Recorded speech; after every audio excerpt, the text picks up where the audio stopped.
Hello everyone, welcome to you all.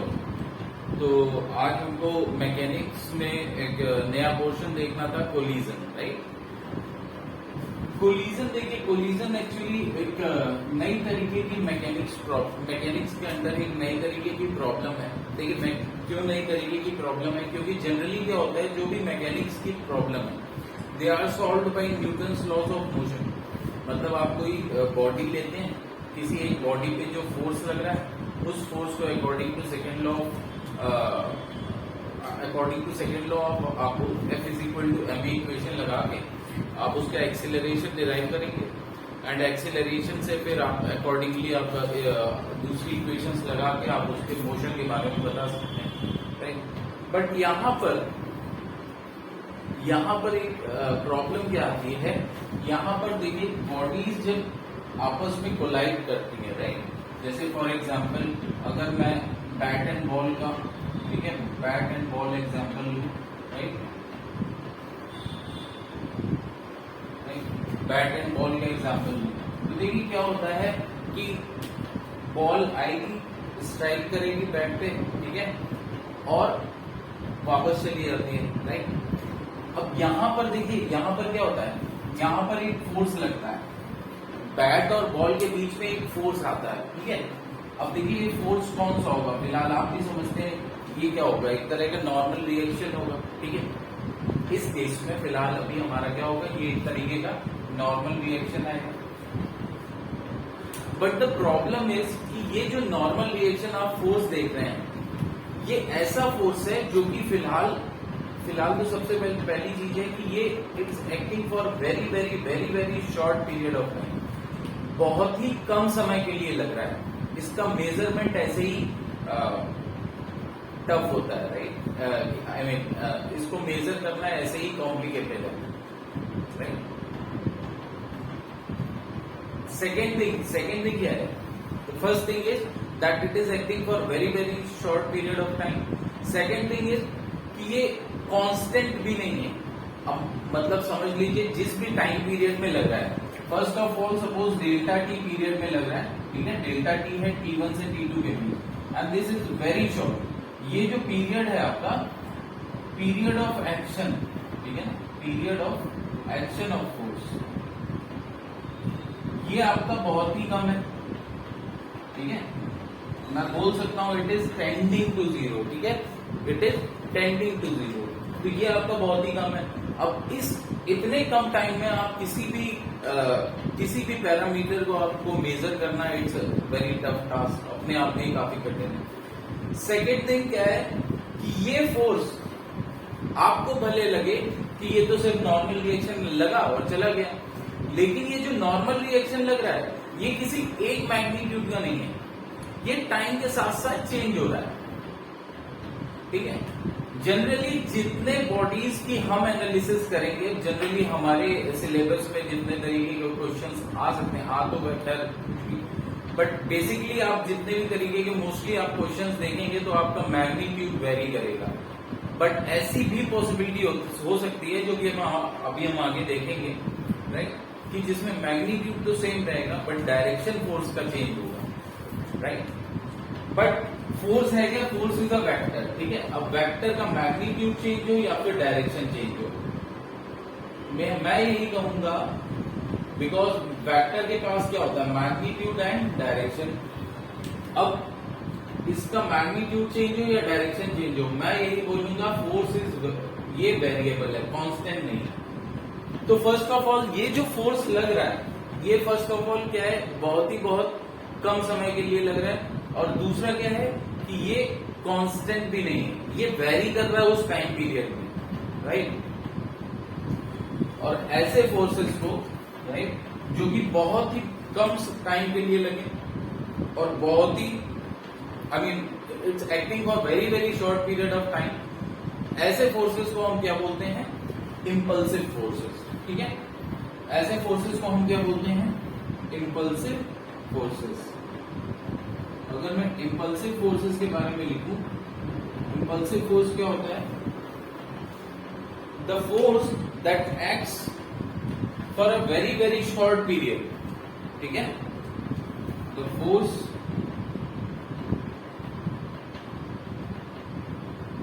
that acts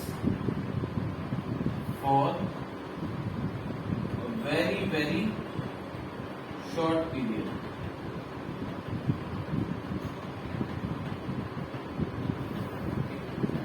और collision में क्या होता है, कोलिजन में ये जो फोर्स होता है ये it's acting for very very short period, और ऊपर से क्या है कि ये वेरिएबल भी है, राइट, ये वेरिएबल भी है। लेकिन अब आप ये देखिए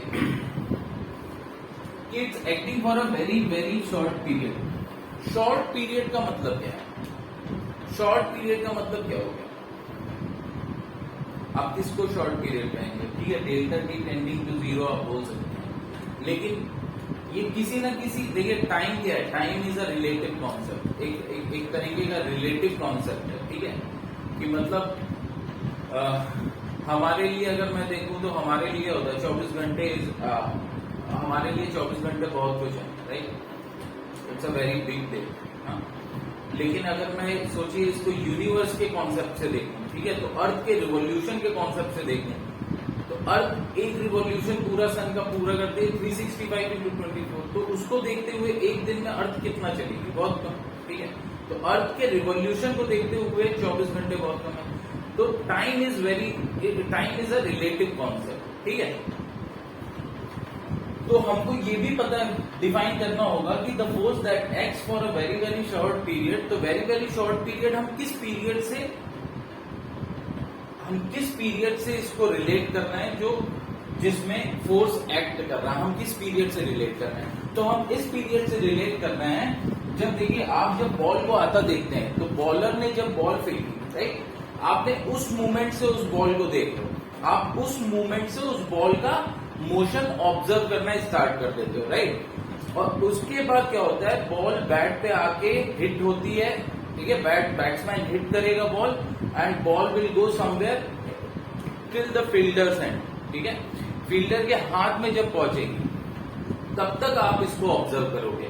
तो आपका ये देखिए ऑब्जर्वेशन टाइम इतना लंबा हो गया, बट इस ऑब्जर्वेशन टाइम में आपका जो फोर्स है वो बहुत ही बहुत शॉर्ट पीरियड के लिए लगा, ठीक है। तो ये जो वेरी वेरी शॉर्ट पीरियड है, very very short period in comparison to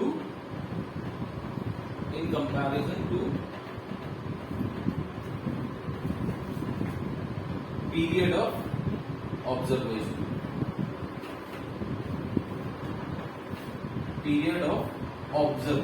ठीक है। तो जब कोलिजन होगा तो कोलिजन में आप हमेशा ये देखेंगे कि आपका पीरियड ऑफ ऑब्जर्वेशन को देखते हुए जो फोर्स लग रहा है that is very very short period of time, और ऊपर से ये फोर्स क्या है, वेरिएबल है, राइट।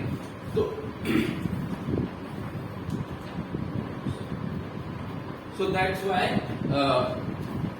ये जो प्रॉब्लम होती है कोलिजन की, ये थोड़ा कॉम्प्लिकेटेड हो जाती है। तो अब इनको सॉल्व करने का तरीका है, राइट।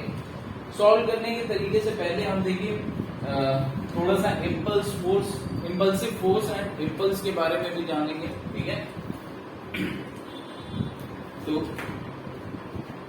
पहले थोड़ा इम्पल्सिव फोर्स के बारे में हमने जान लिया है, लेकिन सपोज अगर मैं इम्पल्सिव फोर्स और टाइम का ग्राफ बनाऊं, राइट, सो इम्पल्सिव फोर्स और टाइम का अगर मैं ग्राफ बनाऊं,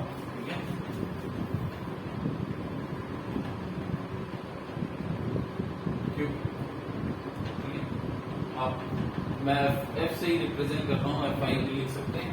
सो अगर मैं इम्पल्सिव फोर्स और टाइम का ग्राफ बनाऊं तो ऐसा जरूरी नहीं है कि ये फोर्स कांस्टेंट ही हो, ऐसा जरूरी नहीं है, राइट।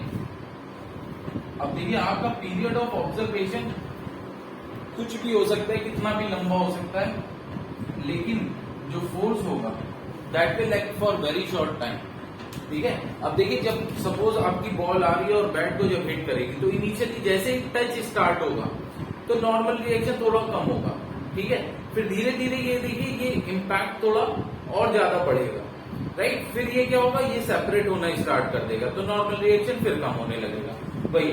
तो अगर मैं देखूं तो जब कोलिजन स्टार्ट हो रहा है और जब कोलिजन एंड होगा तो जो फोर्स है वो जीरो ही हो जाएगा, ठीक है। जब कोलिजन स्टार्ट होगा और जब कोलिजन एंड होगा तो फोर्स क्या है, वो 0 हो जा रहा है। और यहां पर देखिए, यहां पर फोर्स जो है, यहां पर फोर्स जो है वो सिर्फ और सिर्फ मैग्नीट्यूड में चेंज हो रहा है। क्यों? क्योंकि पूरा टाइम एक्सिस के ऊपर है, और टाइम एक्सिस के ऊपर फोर्स क्या होगा? पॉजिटिव होगा। ठीक है, force is a vector quantity. अगर ये टाइम एक्सिस के नीचे होता तो मतलब ये जो टाइम एक्सिस के, मान लीजिए इस इधर बीच में कभी ये नीचे आ जाता, तो इसका मतलब क्या होता है? ये नेगेटिव हो जाता है। तो मतलब नेगेटिव कब होती है वेक्टर क्वांटिटी? जब डायरेक्शन चेंज होता है। यहां पर डायरेक्शन नहीं चेंज हो रहा है फोर्स का, तो फोर्स की डायरेक्शन सेम है बट मैग्नीट्यूड चेंज हो रहा है, राइट? सो मैग्नीट्यूड चेंज हो रहा है from time t1 to t2, right? और इसलिए हम कह सकते हैं कि हमारा फोर्स जो है this is variable with time and acting for very short period of time. ये बहुत ही कम समय के लिए भी लग रहा है, राइट? तो देखिए, ये तो हमारा हो गया इम्पल्सिव फोर्स। ठीक है, अब एक पैरामीटर आप समझ सकते हैं क्या होता है इम्पल्स। इम्पल्स क्या होता है? आप एक तरीके से समझ सकते हैं, ये जो इम्पल्सिव फोर्स है इसका इफेक्ट होता है इम्पल्स। इम्पल्सिव फोर्स जो होता है इसका इफेक्ट होता है इम्पल्स। ठीक है, ये जो इम्पल्सिव फोर्स है, राइट, ये जो इम्पल्सिव फोर्स है, अगर मैं इसका एरिया विद टाइम एक्सिस निकालूं, इम्पल्सिव फोर्स का एरिया निकाल रहा हूं विद टाइम एक्सिस। ठीक है, तो ये जो एरिया होता है, ये एरिया ही आपका क्या होता है?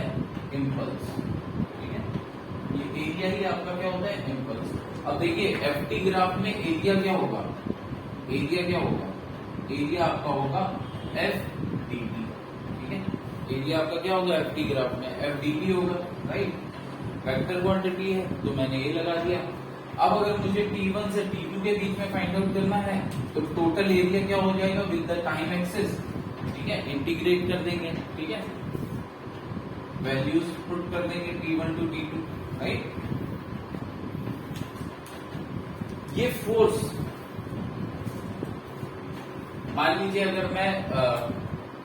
अगर मैं किसी भी बॉडी पे देखूं, सपोज जैसे यहां पर बैट एंड बॉल था। ठीक है, यहाँ पर आपका अभी क्या था? बैट एंड बॉल का एग्जाम्पल लिया था। ठीक है, बैट एंड बॉल का एग्जाम्पल लिया था। हम दो बॉल का भी एग्जाम्पल ले सकते हैं। अगर ये दो बॉल सपोज आपस में आके टकराएंगी, ठीक है, अगर ये दो बॉल आपस में आके टकराती हैं, राइट,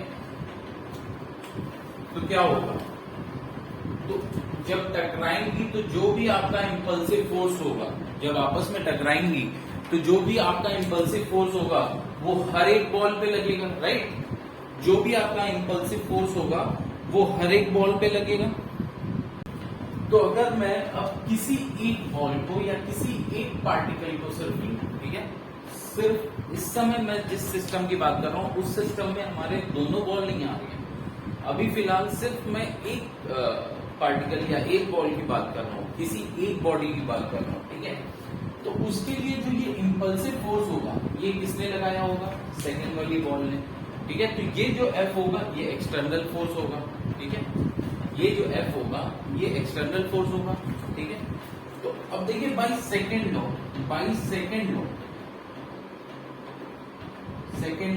हम ये कह सकते हैं, बाई सेकंड लॉ हम ये कह सकते हैं कि for that ball F will be dp by dt, F will be dp by dt। ठीक है, ये dp किसका होगा? ये दोनों का नहीं देखना है, किसी एक बॉल का मैं बात कर रहा हूं फिलहाल। ठीक है, तो F क्या होगा? F will be dp by dt, right?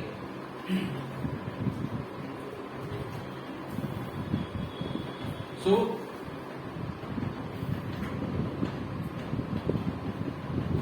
ये वैल्यू मैं अगर यहां पुट कर देता हूं तो हमारा जो एरिया, बेसिकली इंपल्स किससे लिखते हैं? J से रिप्रेजेंट करते हैं। ठीक है, J से रिप्रेजेंट करते हैं, तो J एक, ये क्या है? ये भी एक वेक्टर क्वांटिटी है, right? Vector multiplied by scalar remain a vector, right, of change in magnitude. तो वेक्टर मल्टीप्लाइड बाय स्केलर, तो ये वेक्टर ही होगा, राइट? सो अब देखिए F की जगह आप क्या रख देंगे? dp by dt। तो आपका इंपल्स जो आएगा वो क्या आएगा? Integration T1 to T2 dp by dt। अब अगर मैं ये बॉल 1 और ये बॉल 2 लिख दे रहा हूँ, राइट, तो आप ये समझ सकते हैं ये क्या हो जाएगा, dt1/dt, ठीक है, एंड ये मल्टीप्लाई dt, तो ये dt कैंसिल हो जाएगा, राइट। अब बचेगा क्या,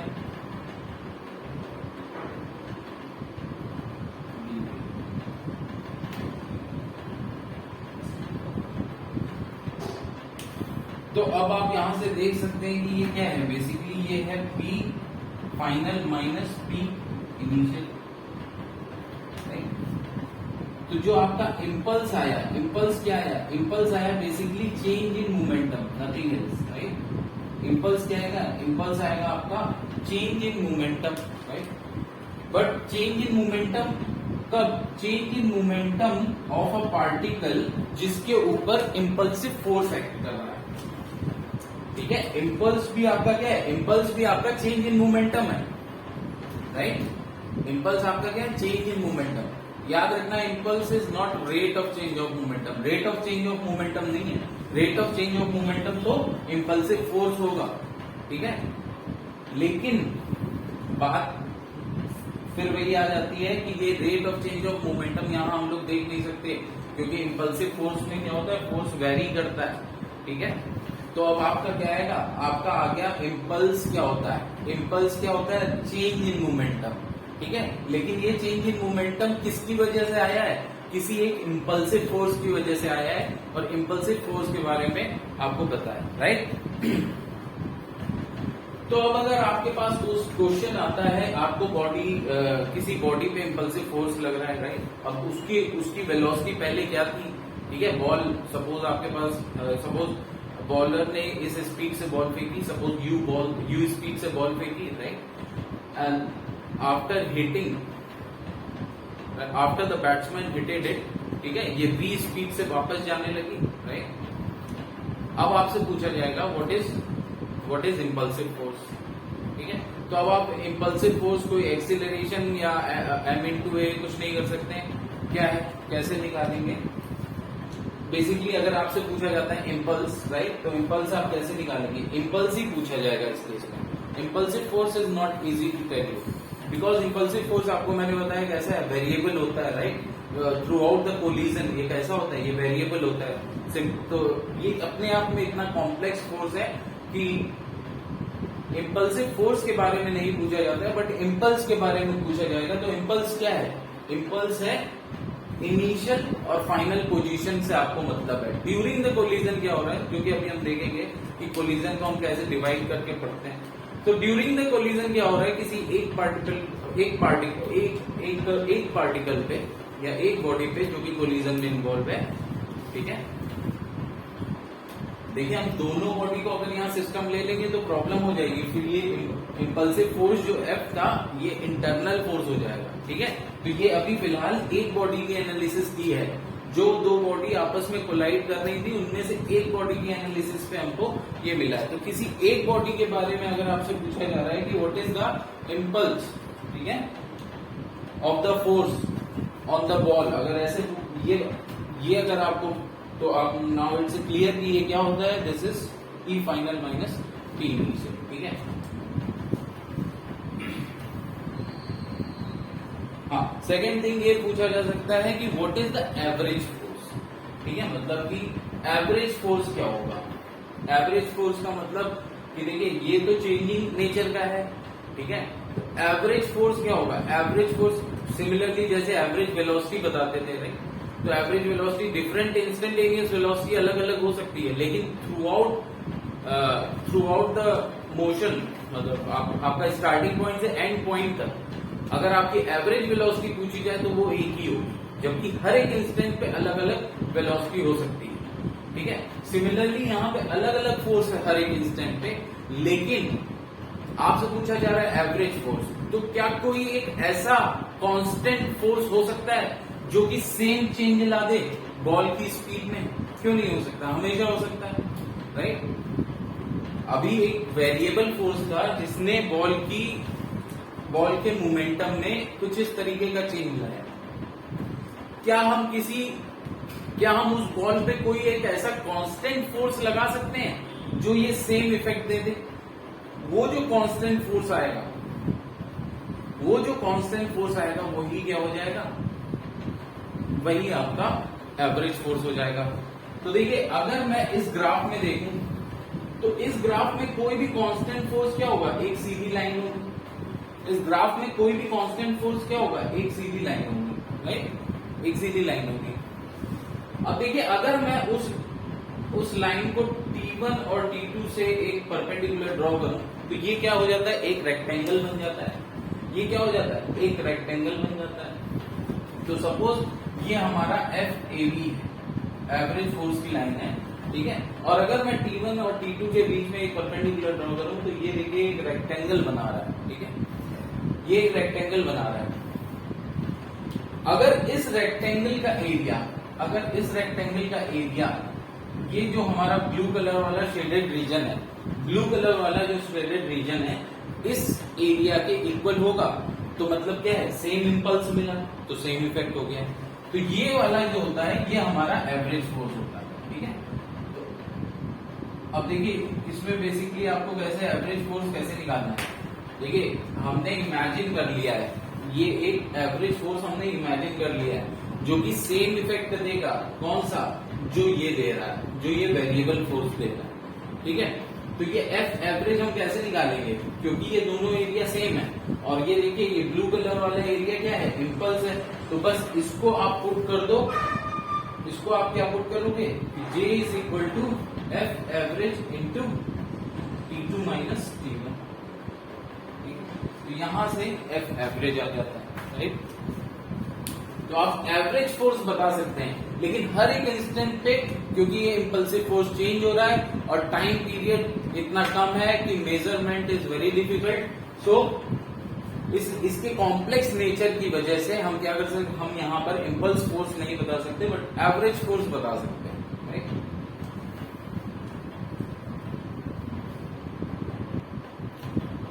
तो देखिए अब नेक्स्ट हमारे सामने आता है कि what kind of impulsive forces are, मतलब इम्पल्सिव फोर्सेस कैसे होते हैं और मतलब किस तरीके से ये नॉन इम्पल्सिव फोर्सेस से अलग है।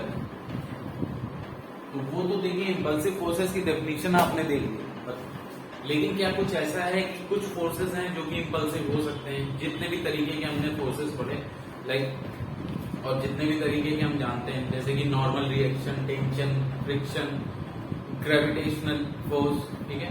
तो ये जो फोर्सेस हैं इनमें से कितने फोर्सेस ऐसे हैं जो कि नॉन इम्पल्सिव हो सकते हो, कितने फोर्सेस ऐसे हैं जो कि इम्पल्सिव हो सकते हैं। तो ऐसा हम कुछ भी, क्योंकि मैंने क्या बताया, इम्पल्सिव फोर्सेस की डेफिनेशन क्या है, acting for a very short period of time, ठीक है। इम्पल्सिव फोर्सेस की डेफिनेशन क्या है, acting for a very very short period of time, right. उसके अलावा कुछ नहीं। शॉर्ट पीरियड ऑफ टाइम को किससे आप करेंगे, ऑब्जर्वेशन टाइम से। तो ये एक तरीके का रिलेटिव टर्म है। रिलेटिव टर्म मैंने बता ही दिया, टाइम के रेस्पेक्ट में, ठीक है। तो वो डिपेंड करता है आपकी ऑब्जर्वेशन पीरियड क्या है, राइट। अब जैसे कि जनरली आपको हो सकता है कहीं पर लिखा मिल जाए कि gravitational force is not a kind of impulsive force. Gravitational को बल्कि लिखा होगा, आप कभी भी इम्पल्सिव नहीं लेंगे। तो वो लिखा है क्योंकि जनरली आप किस तरीके के क्वेश्चन सॉल्व करेंगे, जनरली हम सॉल्व करते हैं कि अर्थ के फ्रेम ऑफ रेफरेंस में, ठीक है। अर्थ पे ही रह के प्रॉब्लम्स जो भी हमारी आती हैं, जो प्रॉब्लम्स हैं रिलेटेड टू एग्जाम सिलेबस, वो क्वेश्चंस आते हैं बेसिकली कि हमको अर्थ के फ्रेम ऑफ रेफरेंस में रह के करना है। तो उस केस में क्या होता है, जनरली देखिए mg का डायरेक्शन भी एक ही तरफ होगा और mg का उन बॉडीज पे फोर्स भी होगा, वो कांस्टेंट होगा, ठीक है। mg तो कांस्टेंट ही होगा, डायरेक्शन भी है ये भी। लेकिन एक एग्जांपल मैं दे सकता हूं कुल, जहां पर आप ट्रीट कर सकते हैं कि mg जो है, आई मीन जो ग्रेविटेशनल फोर्स है वो एक्टिंग लाइक अ इम्पल्सिव फोर्स, ठीक है। वो कोलिजन का एग्जांपल है। लेकिन उससे पहले ये जानना होगा आपको कि कोलिजन का मतलब क्या है। कोलिजन का मतलब क्या है, बेसिकली हम ये जानते हैं कि जब बॉडी आपस में आके कोलाइड करेगी और दूर हो जाएगी, राइट। तो ये है कोलिजन का मतलब। लेकिन बेसिकली अगर कोलिजन का मतलब देंगे तो कोलिजन का मतलब आपस में आके टकराना ही नहीं है। कोलिजन का मतलब ये है कि बॉडी आ रही थी कोई एक तरफ और एकदम से कुछ उस पे ऐसा फोर्स लगा, इतना ज्यादा अमाउंट ऑफ फोर्स लगा इतने कम टाइम में कि बॉडी की डायरेक्शन ही चेंज हो गई, या बॉडी की वेलोसिटी एकदम से चेंज हो गई, या हो सकता है बॉडी इधर ही जाने लगी हो लेकिन एकदम से स्पीड इसकी कम हो गई। ये होता है कोलिजन का effect, right. Collision is not necessary कि बॉडी आपस में आके टकराएंगी। कोलिजन को हम किस तरीके से समझेंगे, इसका इफेक्ट क्या होता है। जब कोलिजन होता है तो एक्चुअली इफेक्ट क्या होता है। इफेक्ट ये होता है कि कोई बॉडी आ रही थी, राइट, कोई बॉडी आ रही थी, वो टकराई, राइट, और इतना हाई अमाउंट ऑफ फोर्स लगा इतने कम टाइम में कि इसकी डायरेक्शन या तो ये बिल्कुल ही अपोजिट डायरेक्शन में चली गई, या ये अगर उसी डायरेक्शन में जा रही थी तो क्या होगा। ये डिपेंड करता है कि बॉडी का इनर्शिया कितना है, कि हो सकता है ये उसी डायरेक्शन में जाए लेकिन इसकी वेलोसिटी एकदम से रिड्यूस हो जाए। लाइक आप कई बार कोलिजन देखते हैं ऑन योर रोड साइड, ठीक है, सड़क पर आप जो हाई स्पीड कार आ रही है भिड़ी और फिर क्या हुआ एकदम से, वो हो सकता है कि उसी डायरेक्शन में चली जाए, बट तो ये वो किस पे डिपेंड करता है। आप साइकिल वाला भिड़ेगा तो वो उल्टी डायरेक्शन में चला जाएगा, राइट। तो वो इनर्शिया पे ही डिपेंड कर रहा है। कार और साइकिल में भिड़ेंगे तो कार तो उसी डायरेक्शन में जाएगी, ठीक है, साइकिल वाला कहीं अपोजिट डायरेक्शन में चला जाएगा, राइट। लेकिन होता क्या है, दोनों की वेलोसिटी एकदम से चेंज हो जाएगी अनटिल एंड अनलेस कार वाला स्पीड बढ़ाता ही ना रहे, राइट। वो तो एक्सटर्नल एजेंट हो गया फिर। लेकिन अगर यहां पर मैं देखूं तो मैं सिर्फ और सिर्फ अगर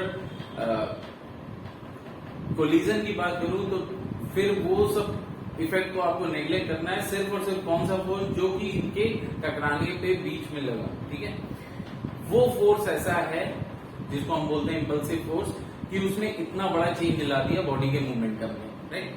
तो अब ये ऐसा भी हो सकता है कि बॉडी एक्चुअली आपस में फिजिकल कांटेक्ट में ना है। फॉर एग्जाम्पल इसका एग्जाम्पल कि जिन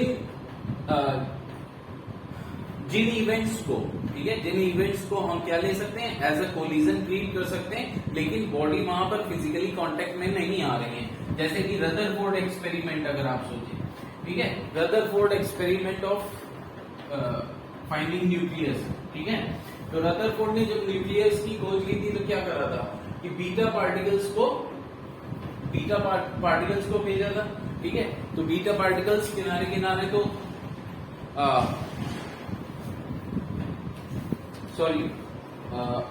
अल्फा पार्टिकल, राइट, बीटा तो नेगेटिव होता है ना, बीटा तो alpha particle, right. So alpha particle को भेजा, ठीक है। तो अल्फा पार्टिकल क्या हुआ, साइड से निकल गया, लेकिन बीच में क्या हुआ, बीच में हैवी न्यूक्लियस की प्रेजेंस कैसे पता हुई कि alpha particle very close to the centre पहुंच गया था मेटल फॉइल के, और उसके बाद क्या हुआ, ये रिटर्न हो गया था, राइट। तो क्या पाया गया कि alpha particle because they are positive, तो यहां पर मिडिल में क्या है, कुछ हैवी पॉजिटिव चीज है। तो वहां पर एग्जैक्टली क्या हुआ, exactly collision, exactly physical contact में नहीं है, लेकिन वहां से क्या हुआ, एकदम से उल्टे होकर भाग गए, राइट। तो ये क्या है, ये एक तरीके का क्या है, एक बहुत ही स्मॉलर बॉडी, तो इसका क्या हुआ, इम्पैक्ट हुआ, एक इलेक्ट्रोस्टैटिक फोर्स यहां पर लग रहा है। तो अब ये इलेक्ट्रोस्टैटिक फोर्स क्या हुआ, इट इज एक्टिंग लाइक अ आपका impulsive force, right.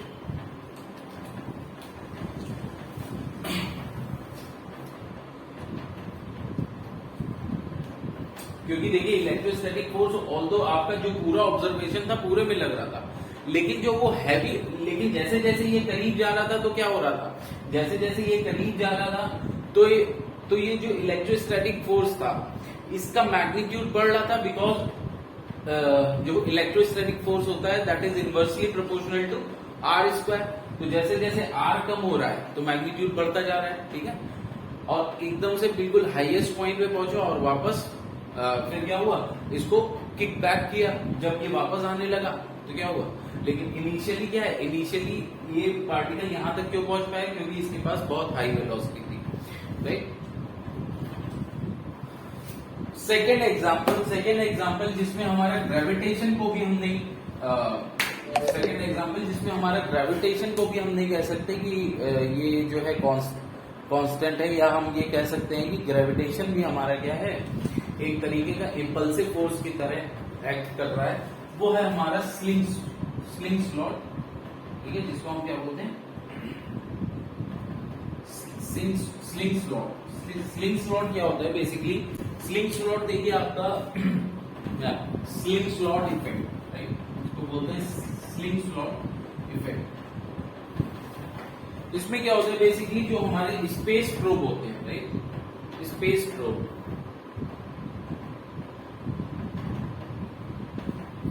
Space probe क्या होता है? देखिए स्पेस में जैसे सैटेलाइट भेजी जाती है, वैसे कई तरीके के उपकरण ऐसे भेजे जाते हैं, ठीक है, ये कि वो क्या होता है, उनको सिर्फ और सिर्फ यूनिवर्स के एक्सपेंशन का पता करना है कि कहां तक फैला हुआ है, ठीक है। तो ये एक स्पेस प्रोब मान लीजिए ऐसा फेंक दिया नासा ने 15-20 साल पहले। अब ये क्या है, ये अपना जो है स्पेस में कहीं पे भी घूम रहा है, ठीक है, ये किसी एक प्लैनेट के ही किनारे नहीं घूम रहा है, ये पूरे स्पेस में कहीं पे भी घूम रहा है, ठीक है। वहां से अब नासा को अकॉर्डिंगली जो है इमेजेस भेज रहा है, और ठीक है कि आगे कहां तक क्या है, कहां तक क्या नहीं है, राइट। तो ऐसे क्या होता है, ये स्पेस का प्रोब कर रहा है, ठीक है। तो अब सपोज इस टाइप का कोई आपका इक्विपमेंट है, वो अपना इस टाइप का कोई आपका ये सपोज स्पेस प्रोब है, ये अपना जा रहा है, राइट। अब देखिए इसमें आपका ऑब्जर्वेशन टाइम क्या हो जाएगा, 15, 20, 25 साल, कुछ भी हो सकता है, राइट। अब ये क्या होगा, ये अपने हो सकता है किसी अपनी पूरी जर्नी में किसी एक टाइम पे क्या हो, किसी एक प्लैनेट के करीब है, ये किसी एक प्लैनेट की इतना मतलब प्लैनेट क्या है, प्लैनेट एक हैवी मास है, ठीक है, और ये स्पेस प्रोब एक लाइट मास है, ठीक है। तो इन दोनों के बीच में क्या होगा, ग्रेविटेशनल फोर्स लगेगा, दो मासेस हैं, दोनों के बीच में क्या होगा, ग्रेविटेशनल फोर्स लगेगा, राइट। अब देखिए यहां पर अगर ग्रेविटेशनल फोर्स इस पे लगने लगा तो किस तरफ लगेगा, सेंटर की तरफ लगेगा। इस सेंटर की तरफ लगने वाले फोर्स की वजह से इसको क्या मिल जाएगा, सेंट्रीपिटल फोर्स मिल जाएगा। तो ये क्या होगा, ये हो सकता है अकॉर्डिंगली ऐसे इस पे घूम जाए, ये क्या हो, इस फोर्स की वजह से हर एक पॉइंट पे देखिए ये क्या हो, इस तरीके से एक सर्कुलर आर्क में घूम जाए, ठीक है। हर पॉइंट पे इस पे एक फोर्स लगेगा सेंटर की तरफ। अब देखिए अगर मैं ये जो आर्क है इसको सर्कुलर मानूं तो इनकी सब सारे पॉइंट्स की सेंटर से दूरी सेम होगी। तो इसका मतलब क्या है, जो एक्सेलरेशन ड्यू टू ग्रेविटी होगा इस प्लैनेट की वजह से वो सेम होगा हर एक पॉइंट पे। तो मतलब जो आपका mg फोर्स लगेगा सेंटर की तरफ वो भी सेम होगा। तो अमाउंट वैल्यू या फिर magnitude of the force is constant, लेकिन क्या है, डायरेक्शन हर बार फोर्स का चेंज हो रहा है, ठीक है। तो ये भी एक तरीके का वेरिएबल फोर्स ही एक्ट कर रहा है। और फिर क्या होगा, हो सकता है कि यहां पर आने के बाद ये इसकी ग्रेविटी के इफेक्ट से बाहर आ जाए। यहां पर आने के बाद क्या हो, ये हो सकता है इसकी ग्रेविटी के इफेक्ट से बाहर आ जाए कुछ और ये इस तरफ निकल जाए, ठीक है।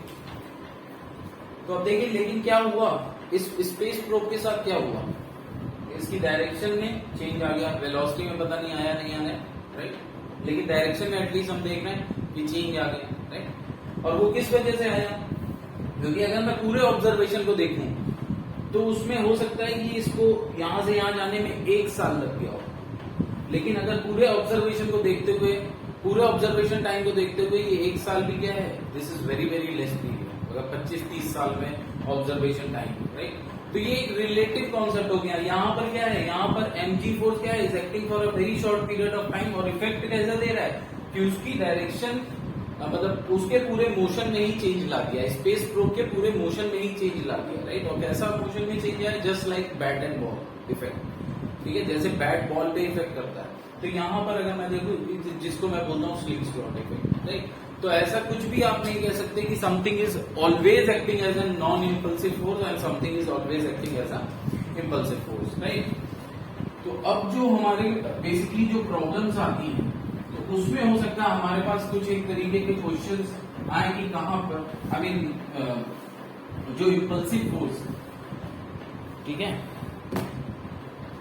कैसे कैसे हो सकते हैं? तो देखिए एक तरीके का नॉर्मल रिएक्शन। अब देखिए नॉर्मल रिएक्शन जरूरी नहीं हमेशा इंपल्सिव हो, ठीक है? नॉर्मल रिएक्शन जरूरी नहीं हमेशा इंपल्सिव हो।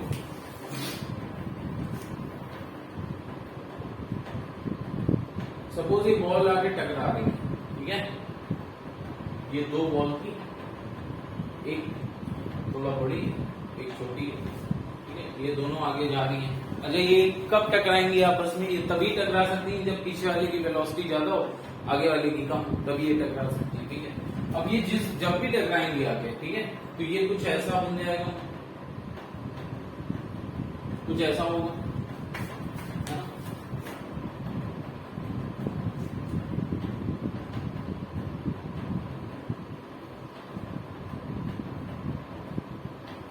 कुछ ऐसा अरेंजमेंट हो जाएगा। अब इस अरेंजमेंट में देखिए कौन कौन से नॉर्मल रिएक्शन है। एक तो यहाँ पर नॉर्मल रिएक्शन लग रहा है, अगर इस कपल, अच्छा नॉर्मल रिएक्शन क्या होता है? एक्शन रिएक्शन कपल होता है, ठीक है? दोनों बॉडीज पे लगेगा। तो देखिए एक तो सरफेस और बॉडी ए के बीच में N1, एक सरफेस बॉडी बी के बीच में N2, ठीक है? लेकिन N1 और N2 क्या कोई भी इंपल्स दे रहे हैं? अगर मैं पूरा मोशन देखूं तो देखिए N1 भी बराबर लग रहा था, N2 भी बराबर लग रहा था। और इस मूवमेंट पे, जिस मूवमेंट पे इनके डायरेक्शन या वेलोसिटी में चेंज आएगा, उस मूवमेंट पे इनके डायरेक्शन और वेलोसिटी में जो भी चेंज आएगा उसमें इनका कोई हाथ नहीं है, इनका कोई रोल नहीं है, राइट? तो ये कैसे हो जाएंगे? ये आपके नॉन इंपल्सिव।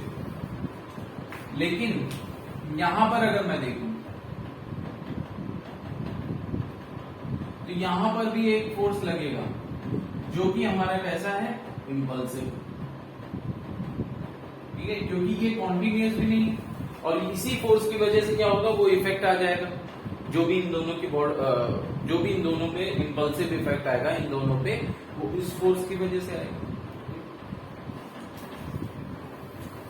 अब देखिए यहां पर अगर ये बॉडी, सपोज यहां पर ये सरफेस भी रफ है, ठीक है, और ये बॉडी जो है दोनों, इनकी सरफेस भी रफ है, तो देखिए यहां पर जो फ्रिक्शन होगा, जो इनके बॉडी ए बॉडी बी पे लगेगा फ्रिक्शन फ्लोर से, वो कांस्टेंट होगा।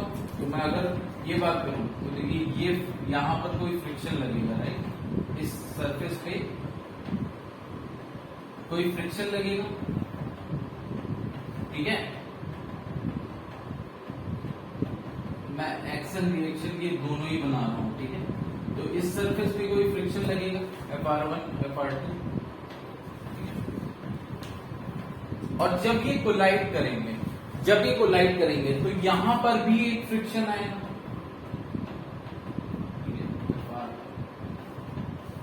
ठीक है? तो अब ये जो फ्रिक्शन है ये भी कुछ ना कुछ अपना इफेक्ट देगा इस कोलिजन में, ठीक है? ये फ्रिक्शन भी कुछ ना कुछ इफेक्ट देगा इस कोलिजन में, राइट? तो ये फ्रिक्शन भी क्या हो गया? इंपल्सिव इन नेचर हो गया, but these frictions are not impulsive, ठीक है? इनका कोई इफेक्ट नहीं है। जो भी इम्पैक्ट है यहाँ पर, जो भी इंपल्स आएगा इस बॉडी में और इस बॉडी में, बॉडी ए में बॉडी बी में जो भी इंपल्स आएगा उसमें ये वाली फ्रिक्शन FR1 FR2 का कोई रोल नहीं है। सिर्फ और सिर्फ यहाँ पर अगर फ्रिक्शन कोई लगेगा उसका रोल होगा, ठीक है? और तो ये फ्रिक्शन भी क्या हो गया? इंपल्सिव। तो ये नेसेसरी नहीं है कि नॉर्मल रिएक्शन और फ्रिक्शन हमेशा ही इंपल्सिव होंगे या हमेशा ही इंपल्सिव नहीं होंगे। सिमिलरली अगर मैं टेंशन फोर्स की एक और बात ले लूं, ठीक है? टेंशन फोर्स, तो देखिए अगर कोई बॉल, सपोज ये कोई बॉल ऐसे इस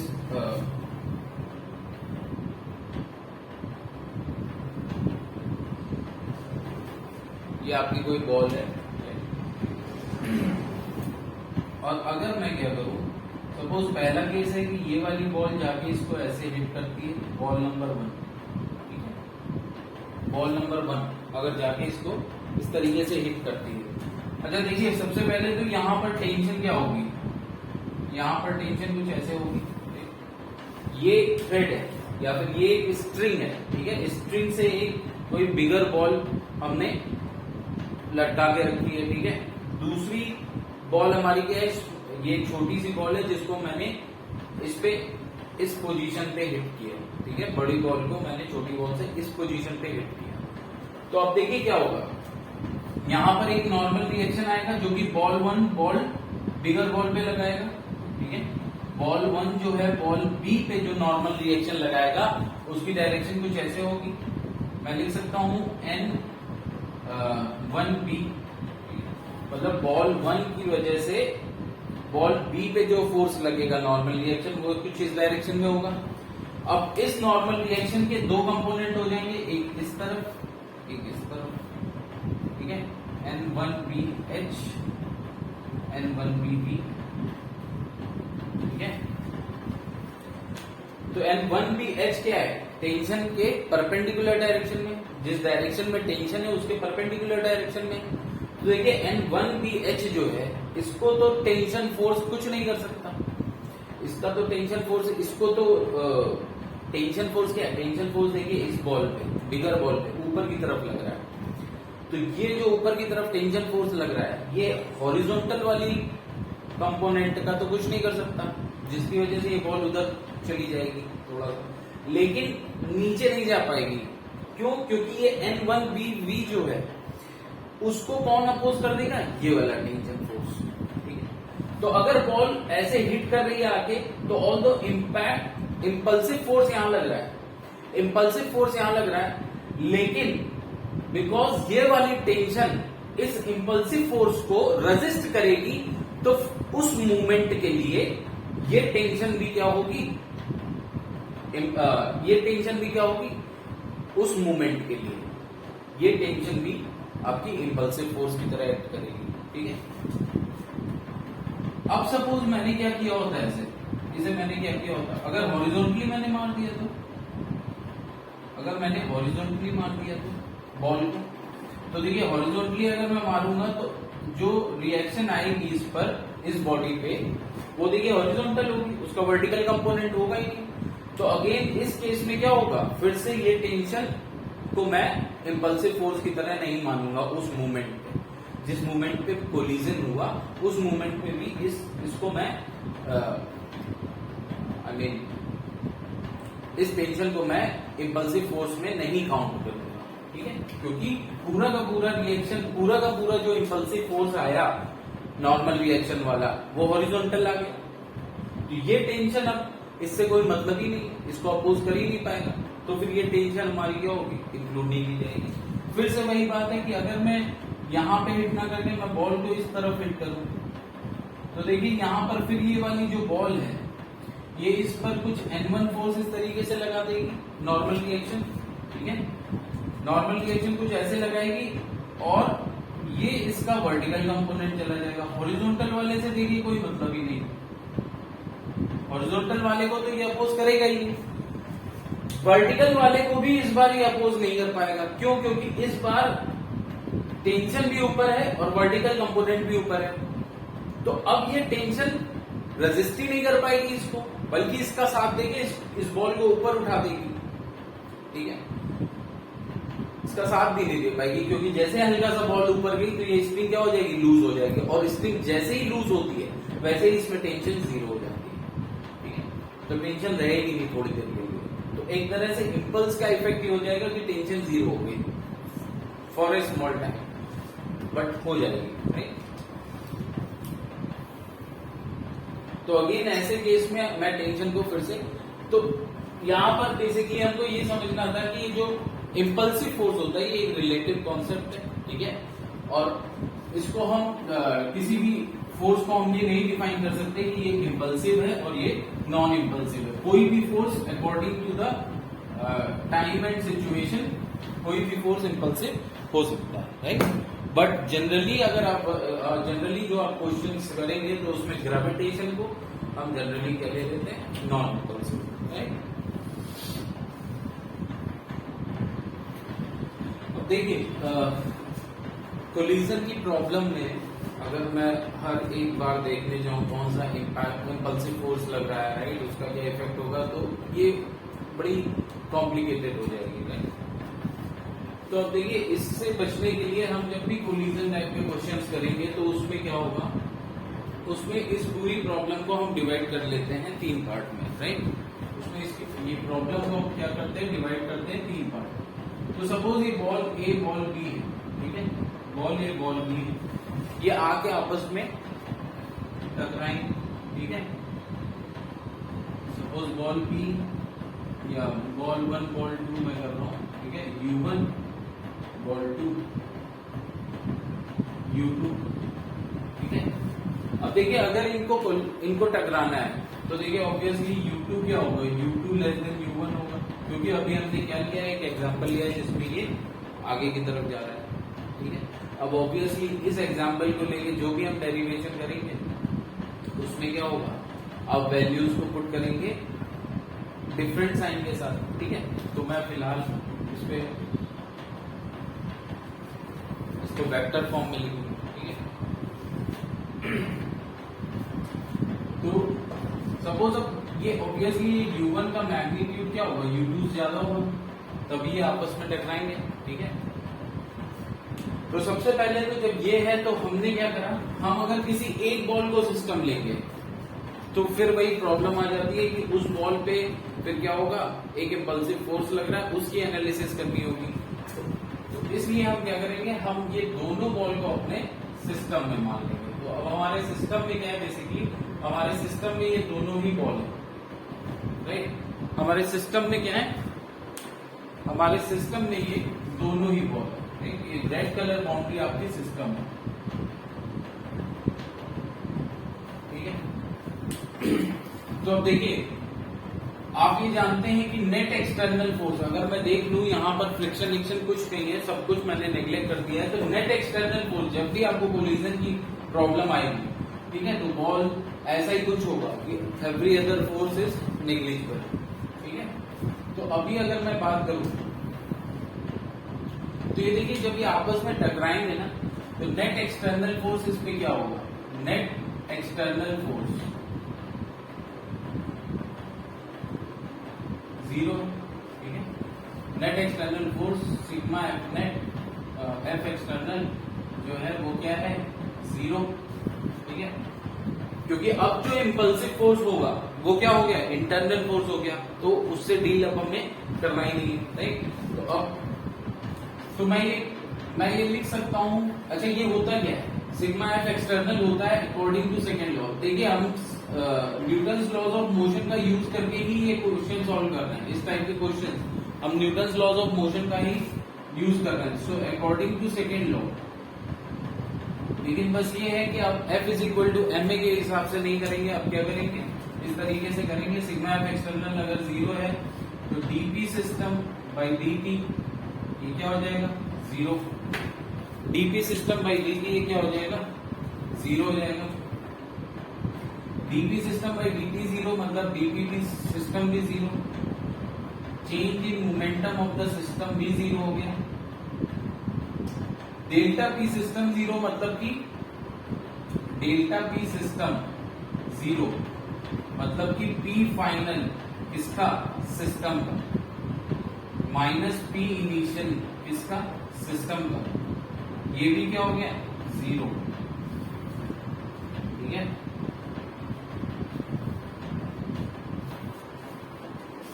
अब देखिए यहां से आपके पास क्या आता है, यहां से आपके पास आता है पी फाइनल सिस्टम का क्या होगा, फाइनल सिस्टम का देखने के लिए अब देखिए ये तो हो गया, पी फाइनल सिस्टम का देखना है तो देखिए सबसे पहले हम क्या करेंगे, हम अपनी जो कोलिजन की हमारी प्रॉब्लम है उसको हम 3 पार्ट में डिवाइड कर लेते हैं। ये पोजीशन थी हमारे पास बिफोर कोलिजन, ठीक है।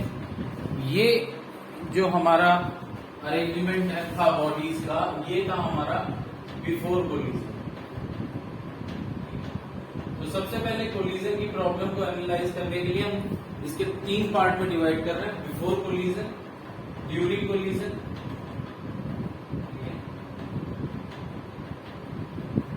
And after collision.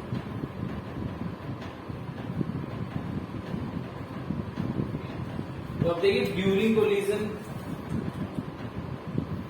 And after collision. After collision मैंने क्या ले लिया, ये आपका V1 है, ठीक है, ये आपका V2 है, ठीक है। कोलिजन के बाद क्या होगा, ये आपस में टकराएंगे और उसके बाद ये क्या हो जाएंगे, अलग अलग वेलोसिटी से जाने लगेंगे। तो फाइनल वेलोसिटी आफ्टर कोलिजन क्या हो गया, ड्यूरिंग कोलिजन बाद में बात करते हैं। आफ्टर कोलिजन क्या हो गया, पार्टिकल 1 की वेलोसिटी v1, ठीक है, और हमने सेम डायरेक्शन ली है सबकी, एक ही साइड आगे की तरफ, ठीक है। वेक्टर फॉर्म में इक्वेशन बनाएंगे सो दैट बाद में अगर डायरेक्शन चेंज होती है तो आप अकॉर्डिंगली साइन भी चेंज कर सकते हैं। तो देखिए P final system minus P initial system 0 हो गया। तो अब P फाइनल क्या है, अगर मैं बोलूं इसका मास m1 है, इसका m2, ठीक है, तो P फाइनल सिस्टम क्या हो जाएगा, m1 v1 plus m2 v2 minus m1 u1 plus m2 u2। ये क्या हो गया, 0।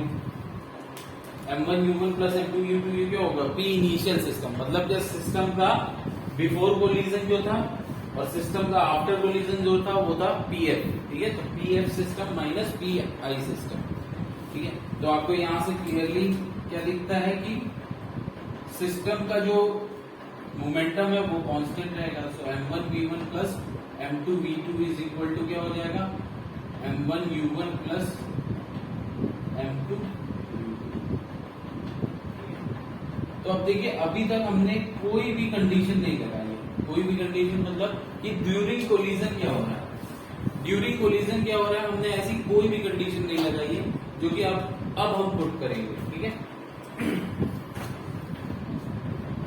तो यहां से पहला हमारा लॉ निकल के आता है, जो लॉ हमको क्या यूज करना है, जो लॉ हमको यूज करना है किसी भी टाइप का कोलिजन अगर हो रहा है, ठीक है, किसी भी टाइप का अगर कोलिजन हो रहा है तो फर्स्ट लॉ जो कि आंख बंद करके लगाया जा सकता है, किसी भी टाइप का, क्यों बोल रहा हूं, क्योंकि अभी ड्यूरिंग कोलिजन क्या क्या हो सकता है वो पॉसिबिलिटीज हमें देखनी है। अकॉर्डिंगली क्या होता है, कोलिजन के टाइम क्या हो रहा है, अकॉर्डिंगली उसको देखते हुए हम कोलिजन को 3 पार्ट में डिवाइड करते हैं।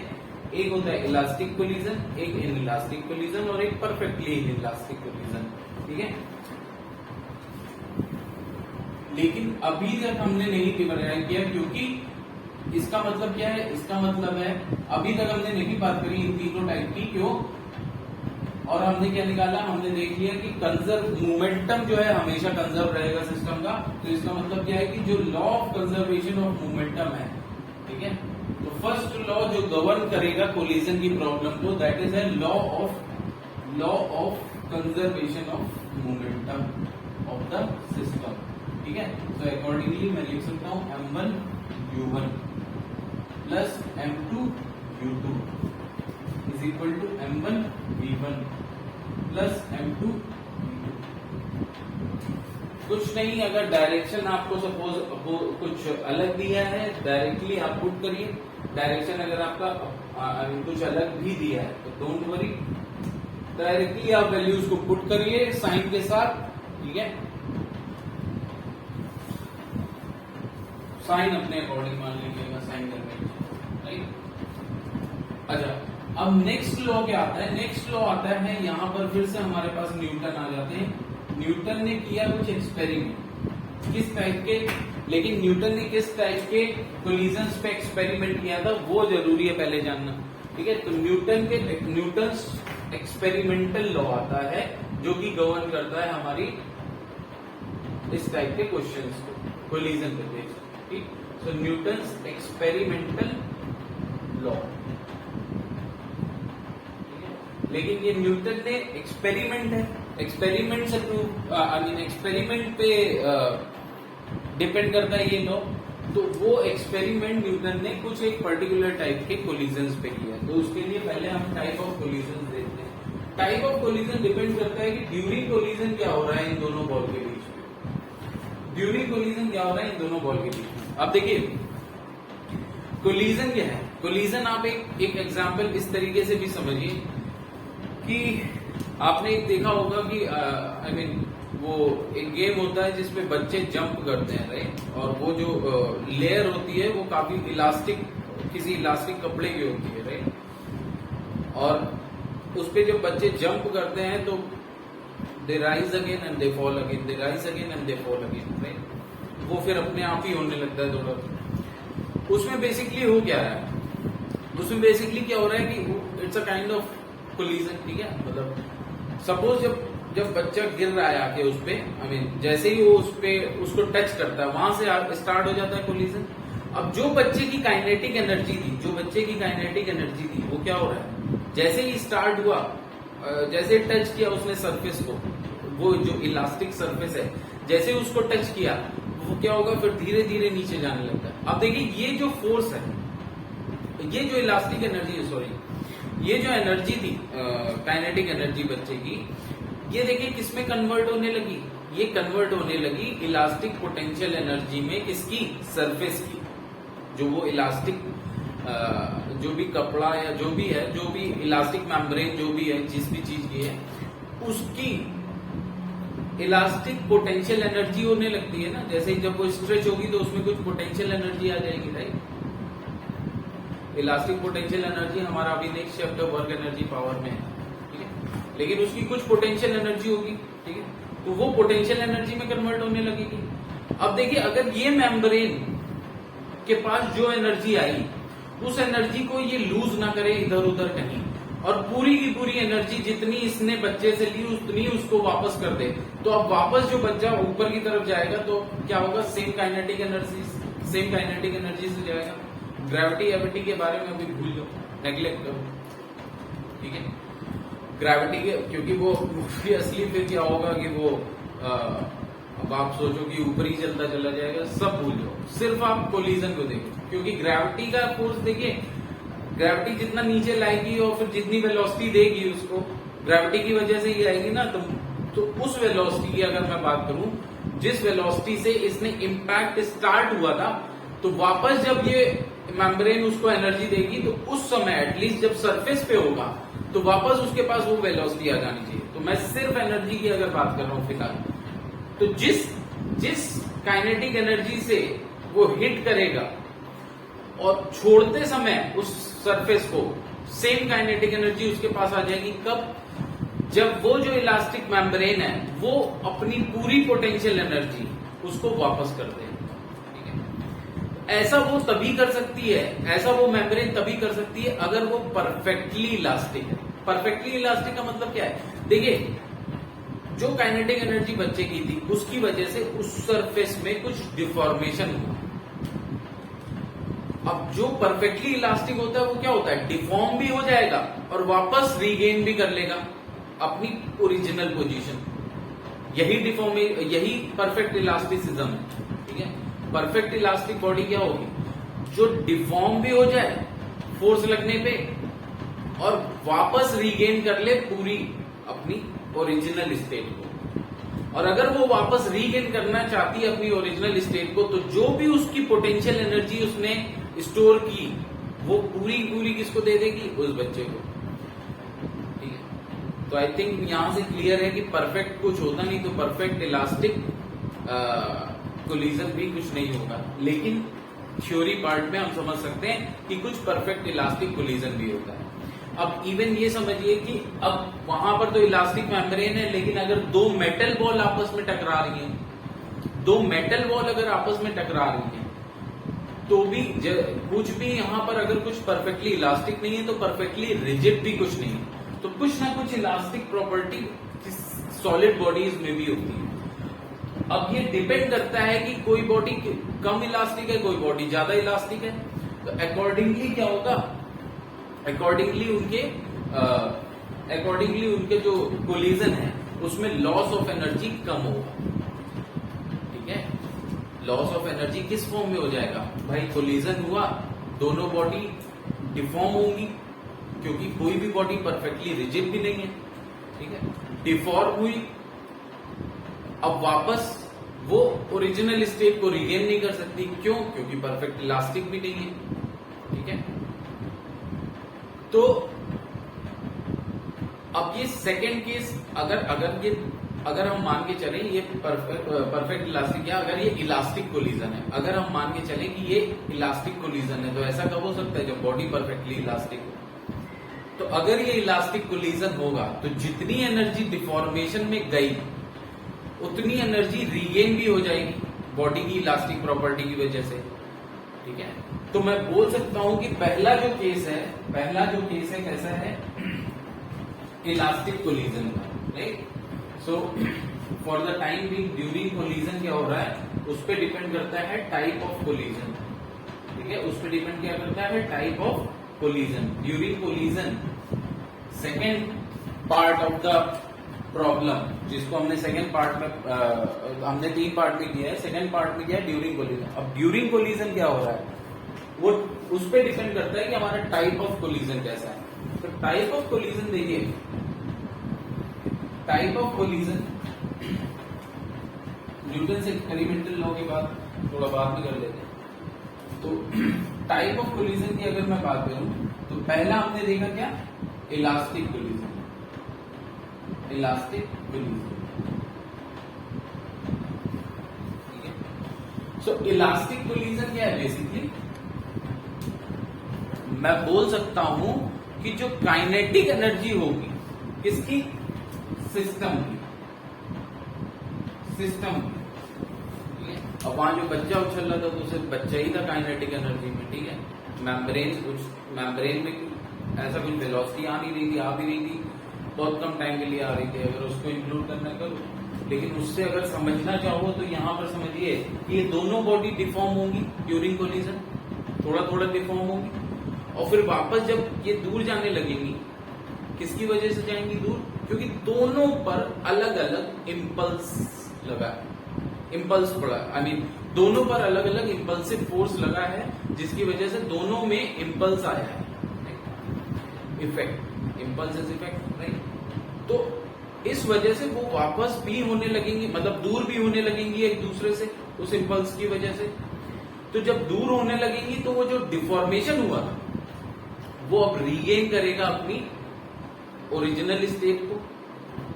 अब ये डिपेंड करता है, अगर ये बॉडी परफेक्टली इलास्टिक है तो वो पूरा रीगेन कर लेगा।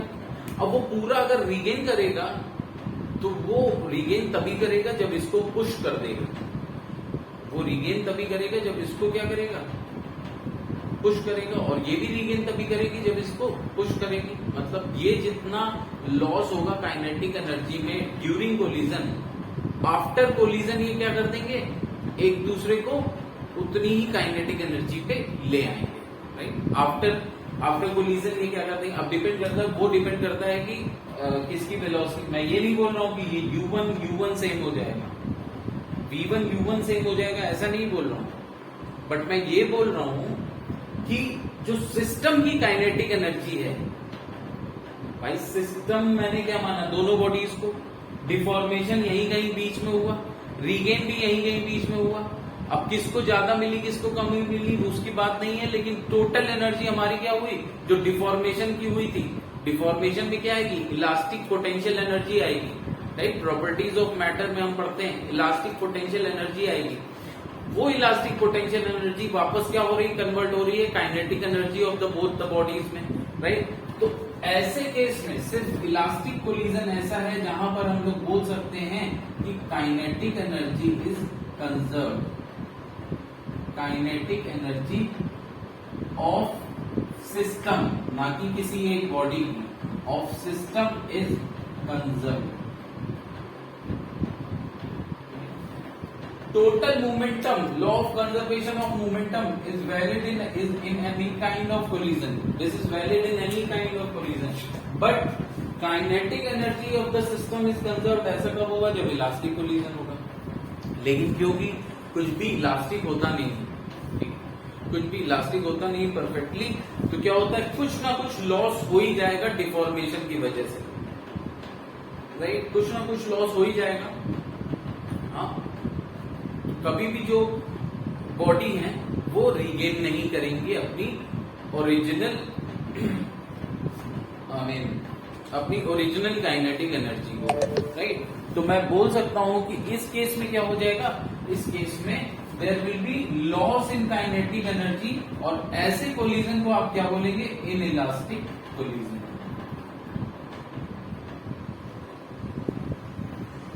जनरली हमारा क्या होता है, क्योंकि कोई भी बॉडी परफेक्टली इलास्टिक नहीं है, तो उसमें क्या होगा, इन इलास्टिक कोलिजन ही हो जनरली, ठीक है।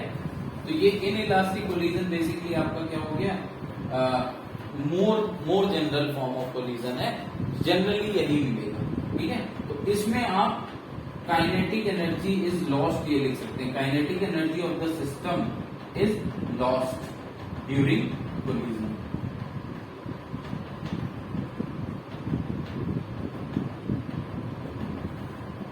Kinetic energy of the system is lost during collision, ठीक है।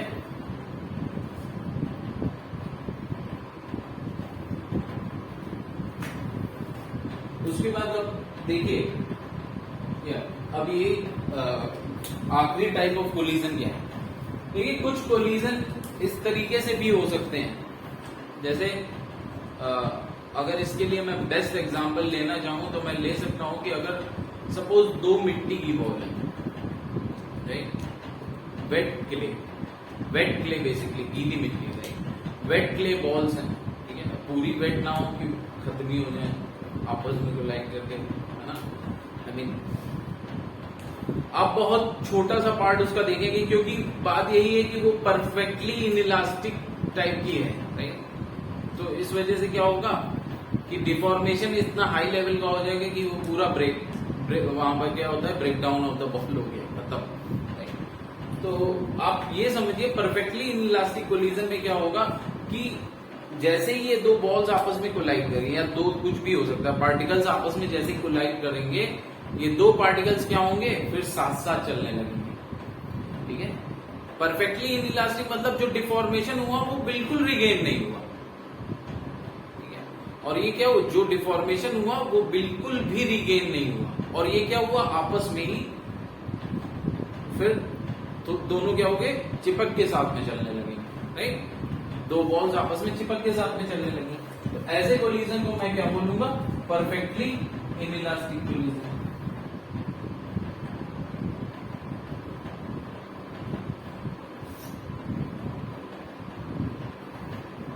ऑब्वियसली यहां पर भी काइनेटिक एनर्जी का लॉस अच्छा खासा होगा, यहां तो सबसे ज्यादा हो जाएगा, तो परफेक्टली इनइलास्टिक कोलिजन। अब ये परफेक्टली इनइलास्टिक कोलिजन हो गया, ठीक है। अब ये ऑब्वियसली दोनों बॉल अगर आपस में चिपक के चलने लगी तो क्या होगा, जो V1 है ना, V1 is equal to V2 हो जाएगा, जिसको मैं सिंपली क्या लिख सकता हूं, V। So V1 is equal to V2 is equal to V हो जाएगा, ठीक है।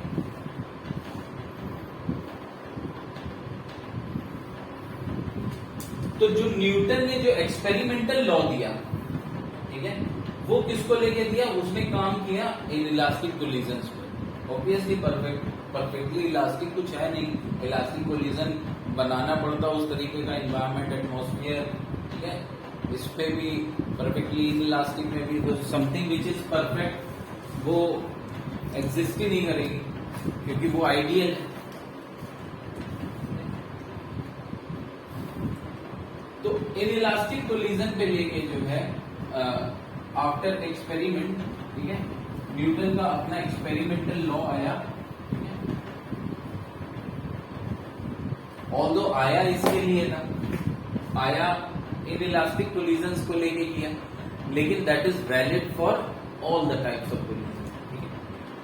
सिर्फ kinetic energy before collision and after collision, ठीक है। तो मैं ये सेकेंड पॉइंट मैं यहां पर पहले लिख सकता हूं कि काइनेटिक एनर्जी जो है only kinetic energy is conserved only in elastic collisions, ठीक है, only in elastic collisions. Kinetic energy is conserved only in elastic collision, ठीक है। यहां पर ध्यान रखिएगा, ये इन इलास्टिक कोलिजन नहीं है, ये conserved only in elastic collision, यहाँ बेसिकली आप फॉर कर लीजिए, ठीक है। So kinetic energy is conserve only for elastic collision, ठीक है। एंड देखिए, अच्छा क्वेश्चन में अगर ऐसा कुछ आता है, kinetic energy is conserve for elastic collision during the whole process, तो ये भी गलत है। ड्यूरिंग द होल प्रोसेस का मतलब क्या होगा? ड्यूरिंग द होल प्रोसेस का मतलब हो गया, ड्यूरिंग द होल प्रोसेस का मतलब क्या हो गया कि before collision, during collision, after collision. During the whole process का मतलब क्या हो गया? Before collision, during collision, after collision. तो दिस इज रॉन्ग, ठीक है। ड्यूरिंग द होल प्रोसेस नहीं, क्योंकि यहां पर मैंने क्या बताया, जिस समय डिफॉर्मेशन होगा, जिस समय बॉडीज में डिफॉर्मेशन होगा, उस समय क्या होगा? उस समय काइनेटिक एनर्जी दोनों की कम हो जाएगी ना, क्योंकि वही काइनेटिक एनर्जी चेंज होगी किसमें? Potential energy of the body में। वही काइनेटिक एनर्जी किस में चेंज हो गई है? Potential energy of the body, ठीक है। अच्छा एक चीज यहां पर ये समझिए कि जब काइनेटिक एनर्जी पोटेंशियल एनर्जी में चेंज हो रही है, तो देखिए 1 ने 2 को डिफॉर्म किया, 1 ने 2 को डिफॉर्म किया होगा, तो 1 की काइनेटिक एनर्जी 2 की पोटेंशियल एनर्जी में चेंज हुई है, ठीक है। 1 की काइनेटिक एनर्जी का पार्ट 2 की पोटेंशियल एनर्जी में चेंज हुआ है। और फिर जब ये वापस रिकवरी पे आएंगे, रिकवरी का मतलब जब ये दूर दूर होने लगेंगे, तो देखिए क्या होगा, जो 2 की पोटेंशियल एनर्जी होगी वही 2 की काइनेटिक एनर्जी में चेंज होगी।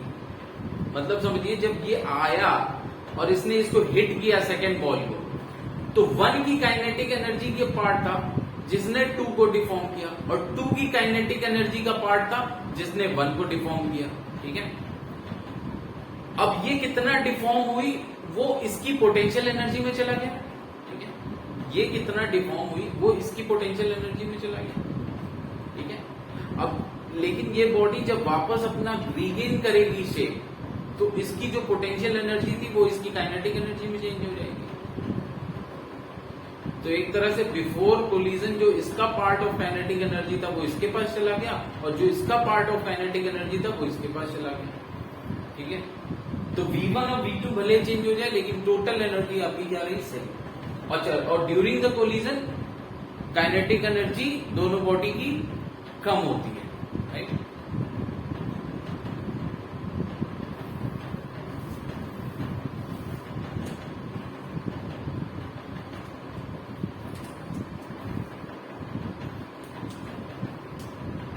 तो अब बेसिकली क्या है, अब सेकेंड लॉ जो है बेसिकली जो गवर्न करेगा हमारे कोलिजन को, ठीक है, वो है लॉ ऑफ,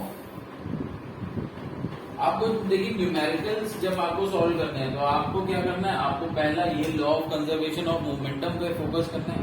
सेकेंड क्या है, सेकेंड लॉ ऑफ जो ये law experimental law, Newton's experimental law जो देखने जा रहे हैं वो करना है। काइनेटिक एनर्जी की जरूरत नहीं पड़ेगी, क्योंकि वो इसके थ्रू दो इक्वेशंस की जरूरत पड़ेगी जो कि इससे आपको मिल जाएंगे, ठीक है। और इसी में हम क्या है, इलास्टिक कोलिजन बाद में, और in elastic collision, perfectly in elastic collision के लिए भी बताते हैं। सो पहले डिस्कस करते हैं Newton's experimental law for collision, experimental law for collision. तो न्यूटन एक्सपेरिमेंटल लॉ के लिए न्यूटन ने कई सारे एक्सपेरिमेंट भी किए, और फाइनली वो ये आए क्या कि कुछ होता है, क्या होता है, कुछ होता है एक वेलोसिटी ऑफ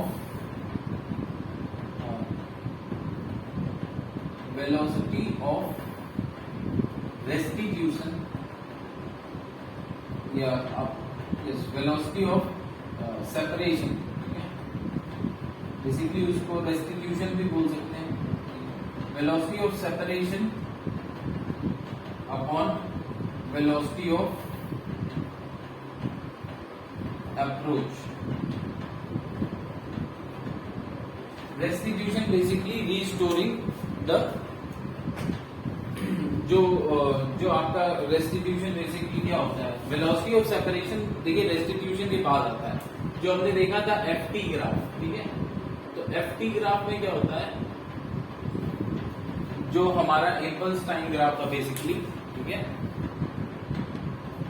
उसमें देखिए क्या होता है, हमने ग्राफ में कुछ ऐसा ग्राफ बनाया था, ठीक है। तो अगर मैं देखूं तो ये वाला जो होता है ये होता है डिफॉर्मेशन टाइम, क्योंकि बॉडी पहले क्या होती है, आपस में कोलाइड करती है और डिफॉर्म करती है, तो ये आपका होता है डिफॉर्मेशन टाइम, ठीक है। और ये क्या होता है, ये होता है आपका रिकवरी टाइम, रिकवरी टाइम जिसको हम क्या बोलते हैं, रेस्टिट्यूशन टाइम, ठीक है। और इसके बाद बेसिकली यहां से सेपरेशन भी स्टार्ट होने लगेगा ऑब्वियसली, लेकिन फाइनली जब ये अलग अलग हो जाएंगे और जो इंपल्स फोर्स है जीरो है, ठीक है, उसके बाद जो आपकी रिलेटिव वेलोसिटी होगी वो होती है वेलोसिटी ऑफ सेपरेशन। तो रेस्टिट्यूशन क्या है, रेस्टिट्यूशन ये पार्ट है, ये पोर्शन, जब रिकवरी स्टार्ट होगी लेकिन फोर्स अभी जीरो नहीं हुआ है, इंपल्सिव फोर्स, मतलब ये कंप्लीटली अलग नहीं हुआ। जैसे द मोमेंट ये कंप्लीटली अलग होंगे क्या होगा, इनका फोर्स कम जीरो हो जाएगा, राइट। टाइम t2 पे, टाइम t1 पे क्या होता है, फोर्स लगना स्टार्ट होता है, तो ये डिफॉर्मेशन पीरियड स्टार्ट होता है, ठीक है। और उसके बाद रिकवरी, तो रेस्टिट्यूशन आपका बेसिकली ये, ठीक है। रिकवरी पीरियड को ही रेस्टिट्यूशन पीरियड भी बोलते हैं। तो velocity of separation upon velocity of approach, ये जो अकॉर्डिंग टू न्यूटन इज क्या होगा, वेलोसिटी ऑफ अप्रोच ये इन्होंने दिया is equal to minus E, minus E होता है। और इसको हम ई को क्या बोलते हैं, E is known as coefficient of restitution, coefficient of restitution.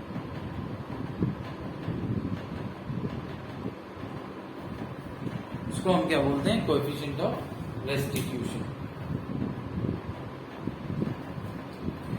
और ये किसी भी मटेरियल की प्रॉपर्टी होता है, ये किसी भी बॉडी की प्रॉपर्टी होती है, ये उस बेसिकली इलास्टिक प्रॉपर्टी पे ही ये डिपेंड करता है, कोएफिशिएंट ऑफ रेस्टिट्यूशन, ठीक है। अब इसको देखने के लिए velocity of separation of upon velocity of approach, ये देखने के लिए वेलोसिटी ऑफ सेपरेशन क्या है, जब ये दोनों दूर हो रही हैं तो रिलेटिव वेलोसिटी क्या है, और वेलोसिटी ऑफ अप्रोच क्या है, जब ये दोनों करीब आ रही हैं तो रिलेटिव वेलोसिटी क्या है। लेकिन जब भी ये रिलेटिव वेलोसिटी हम देख रहे हैं तो इसको किसी एक के फ्रेम ऑफ रेफरेंस में देखिए, ऐसा ना करिए कि वेलोसिटी ऑफ अप्रोच इसके फ्रेम ऑफ रेफरेंस में ले ली और वेलोसिटी ऑफ सेपरेशन इसके फ्रेम ऑफ रेफरेंस, किसी एक ही बॉडी के फ्रेम ऑफ रेफरेंस में हम दोनों को देखेंगे, राइट। तो सपोज अगर मैं बॉडी 1 के फ्रेम ऑफ रेफरेंस में देख रहा हूं, ठीक है, वेलोसिटी ऑफ अप्रोच क्या है, ये किस वेलोसिटी से एक दूसरे के करीब आ रहे हैं, क्योंकि ये तो u2 से आगे जा रहा है, ये u1 से पास आ रहा है, ठीक है। तो अल्टीमेटली वेलोसिटी ऑफ अप्रोच क्या है, ठीक है। तो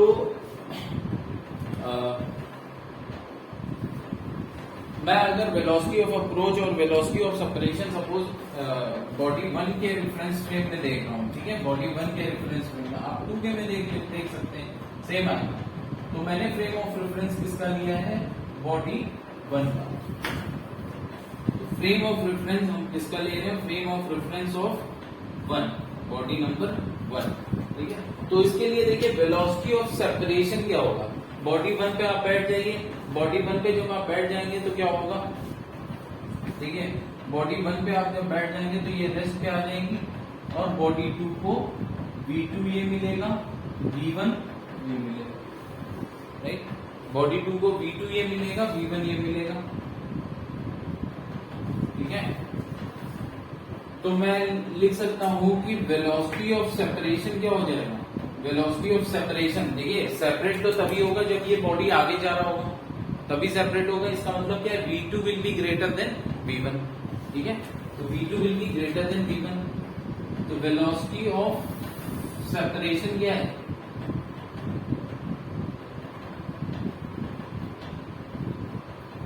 ये आपका हो जाएगा V2 माइनस V1, ठीक है।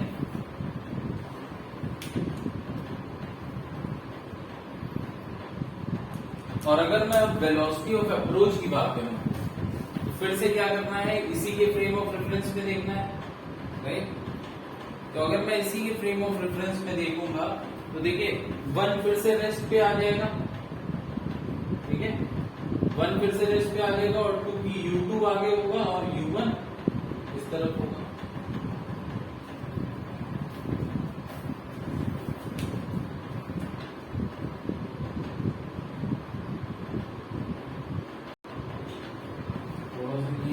नेगेटिव साइन यहाँ पर नहीं होगा, ठीक है। ये कोएफिशिएंट ऑफ रेस्टिट्यूशन आपका क्या होता है बेसिकली, वो अगर अलग से आप स्केलर फॉर्म में लिखते हैं इसलिए नेगेटिव, बाद में फिर उसको पॉजिटिव करते हैं। हम वेक्टर में चल रहे हैं, कोई दिक्कत आएगी नहीं। अब देखिए वेलोसिटी ऑफ अप्रोच क्या होगा, ठीक है, ये नेगेटिव साइन हटा लीजिए क्योंकि हम वेक्टर फॉर्म में लिख रहे हैं तो अपने आप साइन इंक्लूड होगा। So velocity of separation upon velocity of approach is equal to coefficient of restitution E, right? So velocity of separation आप भी समझ गए, frame of reference of 1 नहीं देख रहे हैं तो velocity of separation आपको क्या आ गया, relative velocity in the frame of reference of 1, जिससे ये दूर जा रहा है body number 2 या particle 2। लेकिन अब यहाँ पर अब देखिए velocity of approach क्या होगा, मतलब इस particle को अपनी तरफ आते हुए दिखना चाहिए, तभी वेलोसिटी ऑफ अप्रोच उसको बोलेंगे, राइट। तो इसके लिए हम क्या वैल्यू यूज करेंगे, U1 माइनस U2, राइट। तो वेलोसिटी ऑफ अप्रोच क्या हो जाएगी, U1 माइनस U2, ठीक है। देखिए किसी एक के ही फ्रेम ऑफ रेफरेंस में देखेंगे तो गड़बड़ी कम है, चांसेस कम है, ठीक है। और अप्रोच के लिए आप भी समझ सकते हैं कि बॉडी करीब आएगी, ठीक है, और सेपरेशन के लिए दूर जाएगी। तो अकॉर्डिंगली हमने वैल्यू रख दी, V2 माइनस V1 ये हो गया और वेलोसिटी ऑफ अप्रोच क्या हो गया, U1 माइनस U2, ठीक है। अब देखिए U1 is greater than U2, है ना, तभी कोलिजन होगा भी। तो U1 minus U2 is greater than 0, ठीक है। और देखिए सेपरेशन कब होगा, जब V2 is greater than V1। V2 जब सेपरेशन तभी होगा अगर V2 ज्यादा है और V1 कम है, V2 ज्यादा है V1 कम है, right. So V2 minus V1 is also greater than 0। Values आप यहाँ रखो, क्वेश्चन इक्वेशन आपके सामने, राइट।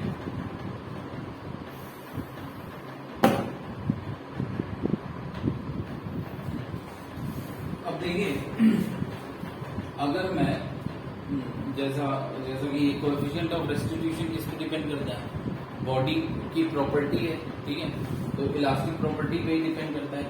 अब अगर देखिए मैं ऑल्दो ये फॉर्मूला क्या है, ये फॉर्मूला डिराइव किया गया है एक्सपेरिमेंट किस पे करके, all the in elastic kind of, perfectly in elastic नहीं, परफेक्टली इलास्टिक नहीं, ओनली तो जो बीच वाले होते हैं कि in elastic type of collisions पे, ठीक है। तो उस पे बेस्ड किया गया था experiment, but it is valid for all the types of collisions also, ठीक है। देखिए अब क्या होता है कि वेलोसिटी ऑफ सेपरेशन, अगर मेरा सपोज मैं परफेक्टली इन इलास्टिक कोलिजन की बात करता हूँ, परफेक्टली इन इलास्टिक कोलिजन, ठीक है, तो उसमें देखिए परफेक्टली इन इलास्टिक कोलिजन में क्या होता है, V2 और V1 इक्वल हो जाते हैं, तो ऑब्वियसली वेलोसिटी ऑफ सेपरेशन 0 हो जाएगा।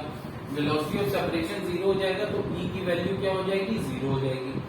अब बात करते हैं देखिए परफेक्टली इलास्टिक कोलिजन की, या परफेक्टली इलास्टिक या इलास्टिक कोलिजन। तो देखिए इलास्टिक कोलिजन में क्या होता है, थोड़ा यहाँ पे आप इन दोनों की इक्वेशन की मदद से आप देख भी सकते हैं कि देखिए मास तो दोनों बॉडी का सेम रहा बिफोर एंड आफ्टर कोलिजन, ठीक है, लेकिन क्या हो गया, वेलोसिटी हर दोनों की चेंज हो गई, वेलोसिटी दोनों में चेंज हो गई है, ठीक है, लेकिन काइनेटिक एनर्जी वो कांस्टेंट है, काइनेटिक एनर्जी कांस्टेंट है। अब काइनेटिक एनर्जी में होता क्या है, मास और वेलोसिटी, ठीक है, काइनेटिक एनर्जी में होता है आपको क्या, मास एंड वेलोसिटी, ठीक है। तो अगर मास कांस्टेंट है तो कुछ देखिए वेलोसिटी का क्या है, वेलोसिटी इस बॉडी नंबर 1 ने कुछ लूज करी और बॉडी नंबर 2 ने कुछ गेन करी है। वेलोसिटी का क्या है, बॉडी नंबर 1 ने कुछ लूज करा है और बॉडी नंबर 2 ने कुछ गेन करा है। अगर काइनेटिक एनर्जी सेम है सिस्टम की, तो इसका मतलब है जो वेलोसिटी में लॉस हुआ है 1 में, ठीक है, एक्चुअली काइनेटिक एनर्जी में जो लॉस हुआ है 1 में, वही काइनेटिक एनर्जी के 2 में गेन हुआ होगा, ठीक है। लेकिन अगर मैं थोड़ा सा चेंज इन वेलोसिटी को इससे समझूं, ठीक है, तो आई थिंक कि चेंज इन वेलोसिटी इनकी क्या आ जाएगी, मास बिकॉज सेम रहा है दोनों बॉडीज का, ठीक है। एक ने वेलोसिटी लूज की है क्योंकि काइनेटिक एनर्जी है बेसिकली क्या, मास एंड वेलोसिटी। तो अगर एक ने वेलोसिटी लूज करी है और सिस्टम की काइनेटिक एनर्जी सेम है, तो ऑब्वियसली वो लूज की हुई वेलोसिटी दूसरे ने गेन करी है, ठीक है। तो अगर आप ये देखें तो u1 minus v1 is equal to होना चाहिए v2 minus u2। u1 minus v1 is equal to v2 minus u2, यहां से हम समझ सकते हैं। और अकॉर्डिंगली फिर क्या हो जाएगा, आप थोड़ा सा रीअरेंज करेंगे तो आ जाएगा u1 minus u2 is equal to v2 minus v1, ठीक है। u1 minus u2 is equal to v2 minus v1। जब ये दोनों इक्वल हो जाएंगे तो इलास्टिक कोलिजन के लिए E इज इक्वल टू क्या हो जाएगा 1, ठीक है। तो इलास्टिक कोलिजन में E क्या होता है 1 होता है, परफेक्टली इन इलास्टिक कोलिजन में E 0 होता है। तो अब बाकी बचे क्या, इनके बीच के इन इलास्टिक कोलिजन, तो उनके लिए E की वैल्यू 0 से 1 वेरी करेगी। तो जब इन इलास्टिक कोलिजन की बात होती है, फॉर इन इलास्टिक कोलिजन्स,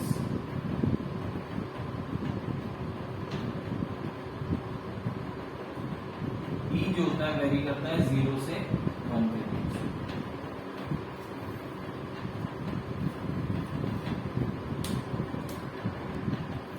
देखिए यहां पर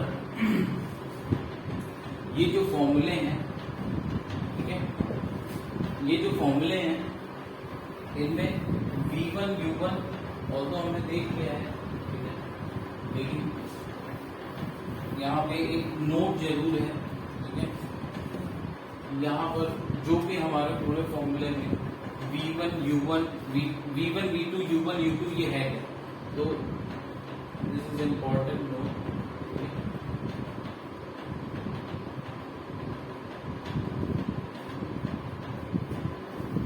v1 एंड v2 क्या है, ये है component of velocities, component of velocities of colliding masses, component of velocities of colliding masses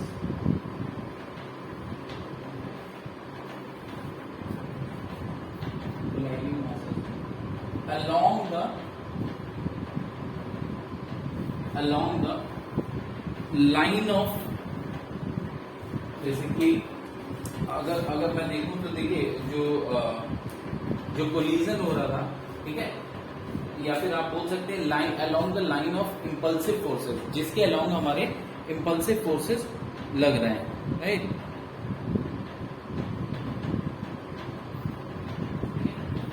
अच्छा, इंपल्सिव फोर्स लगेगा किसके अलोंग, जिस लाइन के अलोंग ये आपस में कांटेक्ट में आएंगे, ठीक है। जहां पर भी ये दो बॉडीज आपस में कांटेक्ट में आएंगी तो वहां पर एक नॉर्मल रिएक्शन जहां पर लगेगा ना, वो नॉर्मल रिएक्शन ही एक्चुअली क्या है, मैं बोल सकता हूं अलोंग द लाइन, वो वही है लाइन ऑफ कांटेक्ट, ठीक है। तो component of the velocities of the colliding masses along the line of contact, ठीक है, along the line of contact, और आप इसको बोल सकते हैं line of action of impulsive force, ठीक है, या नॉर्मल रिएक्शन, ठीक है, along the line of impulsive force, ठीक है। तो v1 and v2 है, तो this is after collision,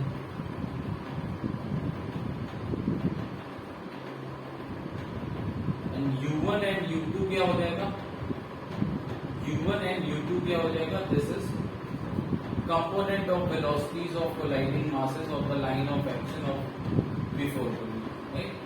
same चीज है बिफोर कोलिजन। ये ऐसा क्यों अलग से नोट करवाए, ऐसा क्यों अलग से नोट किया, क्योंकि अभी जो हमने देखा, जो एक एग्जांपल लिया था, ये था हमारा हेड ऑन कोलिजन, ठीक है। देखिए लाइन ऑफ कांटेक्ट के अकॉर्डिंग, लाइन ऑफ कांटेक्ट के अकॉर्डिंग क्या होता है, बेसिकली लाइन ऑफ कांटेक्ट और the direction of initial velocity आप कह सकते हैं। इनिशियल मतलब कि बिफोर कोलिजन, ठीक है। तो लाइन ऑफ कांटेक्ट और डायरेक्शन ऑफ इनिशियल वेलोसिटी पे बेस्ड हमारा कोलिजन जो है can be categorize in two part, दो तरीके का हो सकता है, ठीक है। इस पे बेस्ड कि इनिशियल वेलोसिटीज की डायरेक्शन क्या थी और जब ये कोलिजन हुआ इनके बीच में तो वो लाइन ऑफ कांटेक्ट क्या था, ठीक है। अगर ये दोनों डायरेक्शन सेम है, मतलब कि इनिशियल वेलोसिटीज और फाइनल वेलोसिटीज की डायरेक्शन, ठीक है, और लाइन ये क्या है, ये along the line of contact है, तो फिर आप क्या बोलेंगे, ये हेड ऑन कोलिजन है। देखिए अभी क्या था, लाइन ऑफ कांटेक्ट यही था और इनिशियल वेलोसिटी फाइनल वेलोसिटी भी इसी डायरेक्शन में रही। लेकिन अब नेक्स्ट केस हमारा क्या है, नेक्स्ट केस हमारा हो सकता है कि दे आर मतलब इनिशियल और फाइनल वेलोसिटी कुछ और डायरेक्शन में, बॉल मतलब ऐसे आ रही थी, लेकिन कांटेक्ट कैसे हुआ, कांटेक्ट हुआ तो नॉर्मल रिएक्शन ऐसे लगा, ठीक है। तो line of action of force या फिर लाइन ऑफ कांटेक्ट ऐसा है, ठीक है। बॉल दोनों बॉल ऐसे आ रही थी, राइट, लेकिन जब ये आपस में दोनों बॉल की देखिए वेलोसिटी ऐसे थी, ये आपस में टकराई ऐसे, लाइन ऑफ कांटेक्ट ऐसा रहा और ये फिर ऐसे चला, ठीक है। तो फाइनल वेलोसिटी इस तरफ, इनिशियल वेलोसिटी इस तरफ, but line of contact is this. तो इसको हम लोग बोलते हैं ऑब्लिक कोलिजन, ठीक है। ये होता है हमारा ऑब्लिक कोलिजन, ठीक है। तो हेड ऑन कोलिजन के लिए हमारे कुछ पहले एक बार डायरेक्ट रिजल्ट कुछ है। अगर दो बॉडीज कोलाइडिंग और जो टाइप ऑफ कोलिजन है वो कैसा है, हेड ऑन कोलिजन है। तो हेड ऑन कोलिजन के लिए हमारे पास कुछ इन्हीं दो इक्वेशन को यूज करके, देखिए आपको बेसिकली M1 M2 पता होगा, U1 U2 पता होगा, राइट। कोएफिशिएंट ऑफ रेस्टिट्यूशन दे दिया जाएगा, राइट। तो आप ये दो इक्वेशन यूज करके इजिली आप बता सकते हैं। अदरवाइज कुछ आपका जो है एक डायरेक्ट रिजल्ट आ जाता है इनका यूज करके कि अगर मान लीजिए हेड ऑन कोलिजन है, हेड ऑन कोलिजन है मतलब कि क्या है, U1 U2, ठीक है, और जब ये आपस में कांटेक्ट में आएंगे तो यही आपका लाइन ऑफ एक्शन भी होगा, यही आपका क्या होगा, यही आपका लाइन ऑफ कांटेक्ट होगा, ठीक है। इंपल्सिव फोर्स भी इसी के अलोंग लगता है, ठीक है। और फिर क्या होता है, ये आपका V2 से जाने लगेगा और ये V1 से, ठीक है। तो ऐसे केस में हम क्या लिख सकते हैं, पहली इक्वेशन क्या होती है, M1 U1 plus M2 U2 is equal to M1 V1 plus M2 V2। दूसरी इक्वेशन क्या होगी कि V1, ठीक है, V2 minus V1 upon U1 minus U2। Simply लिख देना है, जो बड़ा है उसको पहले, ठीक है, मतलब दोनों पॉजिटिव वैल्यूज आ जाए, ठीक है। अब डायरेक्शन चेंज हो जाता है तो फिर अकॉर्डिंगली आपका साइन भी चेंज हो जाएगा, ठीक है। तो V1 V2 minus V1 values यही रखनी है, माइनस प्लस यहाँ नहीं चेंज करना है, वो आप अपने साइन कन्वेंशन के हिसाब से करिए जब क्वेश्चन करना है, ठीक है। और ये क्या होगा, प्लस E, ठीक है, वेक्टर फॉर्म में ही आप लिखें। तो ये हो गई आपकी सेकेंड इक्वेशन। आपको दिया गया है M1 M2, right, E U1 U2। आपको क्या पूछा गया है, सपोज आपको पूछ लिया गया है V2 क्या होगा, V1 V2 क्या होगा, राइट। तो उसके लिए आप डायरेक्ट रिजल्ट आप मैनिपुलेशन करेंगे, यहाँ से वैल्यूज, दो इक्वेशन है, दो अननोन है, आप इजिली फाइंड आउट कर सकते हैं। बट ये डायरेक्ट रिलेशन आता है, आप याद भी कर सकते हैं कि V1 आपका हो जाएगा, क्योंकि ये कुछ ऐसा रिलेशन है जो याद किया जा सकता है, राइट। देखिए यहाँ M1 plus M2 plus M1 plus M2, पहले तो ऐसे लिख देना है, राइट। उसके बाद देखिए यहाँ क्या होगा, V1 फाइंड आउट करना है, M1 minus E M2, E किसके साथ आया, M2 के साथ, तो बाहर लगाइए U1, ठीक है। और 1 प्लस ई, ये किसके साथ आया, M2 U2, ठीक है, 1 प्लस ई M2 U2, ठीक है, M1 माइनस ई M2 U1, ठीक है, और इधर 1 प्लस ई, नीचे आपको M1 प्लस M2 बस रखना है, ठीक है। सिमिलरली अगर मैं V2 को लूं तो V2 क्या होगा, देखिए M1 प्लस M2 नीचे आएगा, ऊपर देखिए M2 माइनस ई M1, ठीक है, और V2 निकालना है तो यहाँ क्या हो जाएगा, U2, ठीक है। और यहाँ पर देखिए क्या आ जाएगा, 1 plus E M1 1 plus E M1 U1 and M2 minus E M1 U2 upon M1 plus M2, M1 plus E M1 U1 upon M1 plus M2। तो ये डायरेक्ट रिजल्ट है, ठीक है। देखिए इसमें कुछ स्पेशल केसेस की बात कर लेते हैं। तो देखिए स्पेशल केसेस अगर मैं देखूं, ठीक है, तो बोथ द केसेस आर, जो केस हम डिस्कस करने जा रहे हैं वो है किसके लिए, इस टाइप के कोलिजन के लिए जिनकी ई की वैल्यू 1 हो, दैट इज इलास्टिक कोलिजन, ठीक है। तो जो भी केसेस हैं वो इलास्टिक कोलिजन के लिए हम देखेंगे, ठीक है। तो इलास्टिक कोलिजन E1 हो गया, E1 हो गया तो सबसे पहले V1 हमारे पास क्या आएगा, V1 हमारा हो जाएगा, V1 बेसिकली हमारा क्या हो जाएगा, M1 minus M2, M1 minus M2 U1 upon M1 plus M2, 2M2 upon 2M2 U2 upon M1 plus M2। और V2 भी देखिए क्या हो जाएगा, V2 भी आपका M1 minus M2, sorry V2 आपका हो जाएगा M2 minus M1, M2 minus M1 U2 upon M1 plus M2 plus 2M1 U1 upon M1 plus M2, ठीक है। ये हो गया in case of elastic collision, ठीक है। इलास्टिक कोलिजन जिसमें आपका क्या है, इलास्टिक कोलिजन जिसमें आपका basically E is equal to 1 है, ठीक है। अब when E is equal to 1, अब उसके अंदर सपोज M1 अगर M2 के बराबर हो गया तो केस फर्स्ट केस इसके अंदर क्या है, M1 M2 के बराबर है, तो अगर M1 M2 के बराबर है तो देखिए क्या हो जाएगा, M1 माइनस M2 0 हो जाएगा, ठीक है। और ये M1 प्लस M2 2M2 हो जाएगा, 2M2 कैंसिल, तो V1 आपका किसके बराबर आ जाएगा, U2 के बराबर आ जाएगा, और सिमिलरली V2 आपका U1 के बराबर आ जाएगा, ठीक है। तो यहाँ पर पार्टिकल की वेलोसिटी क्या हो जाती है, पार्टिकल्स की वेलोसिटी जस्ट एक्सचेंज हो जाती है, ठीक है।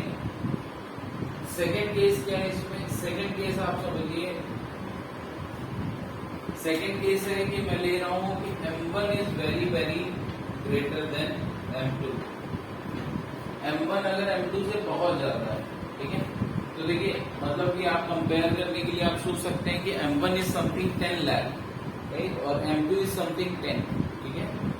M1 इज क्या है, M1 है 10 लाख के बराबर, तो M2 क्या है 10, इतना अंतर है। तो फिर देखिए क्या होता है,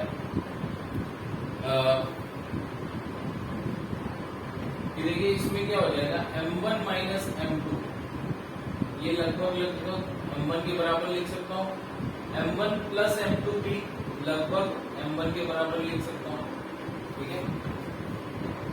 मतलब 10 लाख में 10 जोड़ो या 10 घटाओ, राइट, वो लगभग 10 लाख ही है, राइट। और M2 अपॉन M1 ये क्या हो जाएगा, लगभग 0, मतलब 10 अपॉन 10 लाख, 10/10 लाख कितना हो जाएगा, 10/10 लाख कितना हो जाएगा, लगभग 0। ठीक है,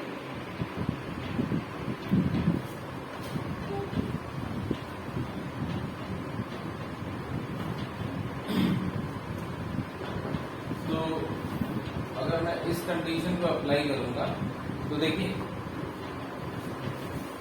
सेकेंड केस पे m1 minus m2 m1 upon m1, ठीक है, ये क्या हो जाएगा 1, ठीक है, m1 minus m2 upon m1 plus m2, ये दोनों m1 के लगभग बराबर है, तो ये क्या हो जाएगा 1।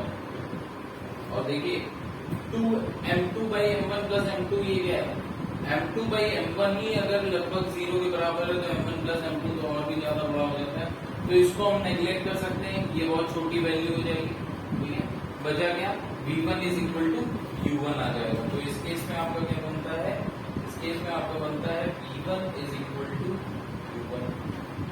ठीक है, मतलब जो बिगर मास है वो अगर लाइटर मास से, बिगर मास एक बहुत बड़ा मास और एक बहुत ही छोटा मास, इनके बीच में कोलिजन हो रहा है, तो जो बड़ा मास है उसकी वेलोसिटी में बहुत ज्यादा फर्क आएगा। देखिए v2 क्या हो जाएगा, छोटे वाले मास की वेलोसिटी क्या हो जाएगी, तो देखिए m2 माइनस m1, देखिए m1 माइनस m2, ठीक है, m1 माइनस m2 ये m1 के बराबर है, तो m2 माइनस m1 के बराबर हो जाएगा। ठीक है, m2 माइनस m1 क्या हो जाएगा, दोनों तरफ माइनस लगा दो, तो m2 minus m1 minus m1 के बराबर हो जाएगा। ठीक है, और m1 प्लस m2 m1 के बराबर हो जाएगा, तो ये देखिए ये क्या आएगा minus u2, minus v2 is equal to minus u2 plus, अब देखिए यहाँ पर 2m1 अपॉन m1, तो m1 कैंसिल हो जाएगा, क्योंकि m1 प्लस m2 की जगह आप क्या रिप्लेस करोगे m1, तो m1 कैंसिल हो जाएगा 2u1, तो बेसिकली v2 क्या आ जाएगा, यहाँ से v2 आ जाएगा 2u1 माइनस u2। तो ये स्पेशल केसेस हैं जो आप याद रख सकते हैं। ठीक है, क्वेश्चन में दिया जाता है कि m1 आपका बहुत ज्यादा है कि आप m2 को नेग्लेक्ट कर सकते हैं, तो डायरेक्टली आप वेलोसिटी बता सकते हैं आफ्टर कोलिजन क्या होगी, राइट। अब अगर सिमिलरली मैं हेड ऑन कोलिजन के लिए, हेड ऑन कोलिजन पे अभी बात कर रहे हैं, तो हेड ऑन कोलिजन के लिए ये आपका हेड ऑन कोलिजन,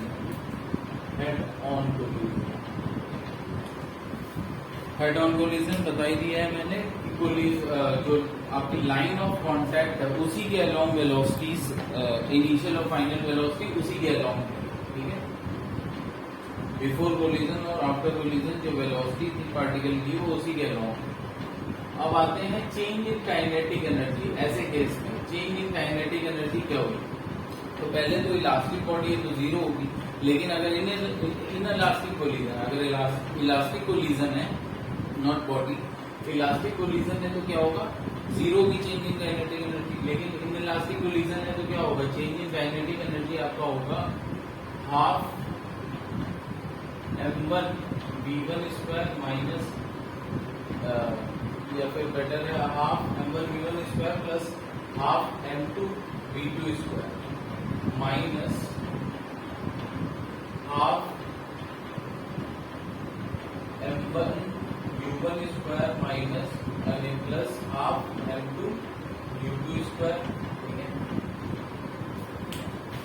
अब देखिए ये आप जो है ये वैल्यूज यहाँ पर पुट करेंगे, ठीक है, और फिर उसको सॉल्व करेंगे, तो आपको बेसिकली आएगा आंसर, ये कुछ डायरेक्ट रिलेशन याद रखने चाहिए, half m1 m2 upon m1 plus m2 u1 square minus u2 square 1 minus e square, 1 minus e square.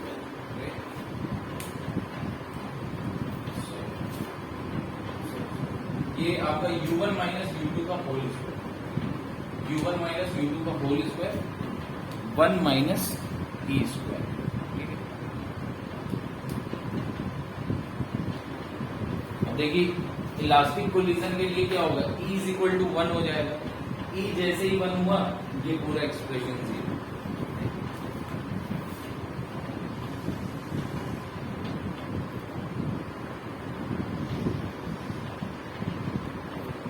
अब देखिए अगर ऑब्लिक कोलिजन होता है आपके पास, ठीक है,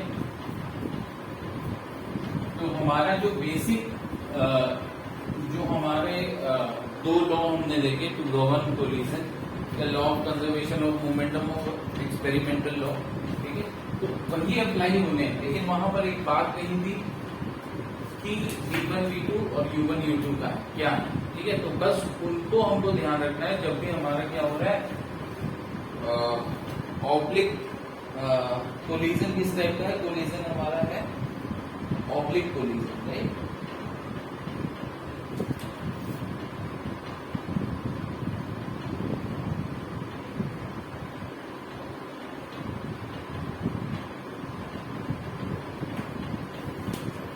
सपोज अगर फॉर एन एग्जांपल हम लेते हैं कि बिफोर कोलिजन क्या था, बिफोर कोलिजन, ये बिफोर कोलिजन,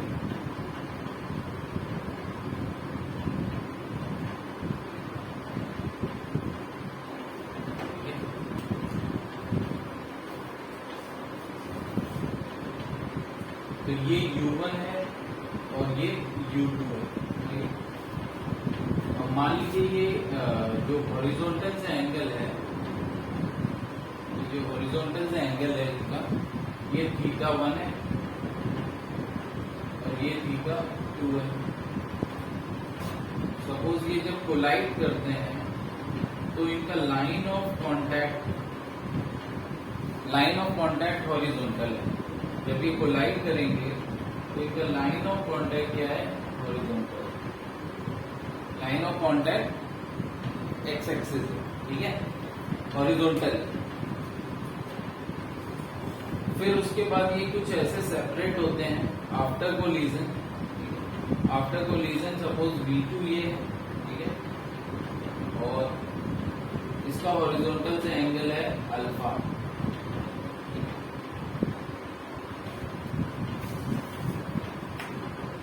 ये V1 है, इसका हॉरिजॉन्टल से एंगल है ये अल्फा 2 है और ये अल्फा 1 है, ठीक है।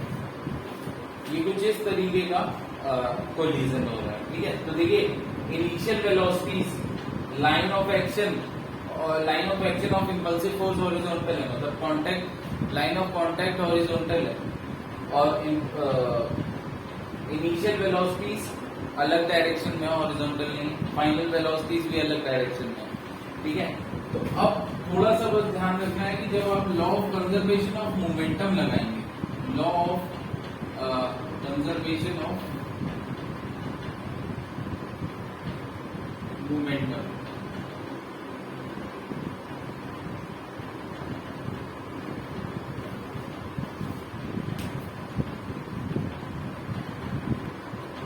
देखिए जब law of conservation of momentum लगाएंगे तब कोई प्रॉब्लम नहीं है, क्योंकि देखिए अगर मैं इसको सिस्टम ले लेता हूं तो ना वर्टिकल डायरेक्शन में कोई फोर्स है एक्सटर्नल, ना हॉरिजॉन्टल डायरेक्शन में कोई फोर्स है external.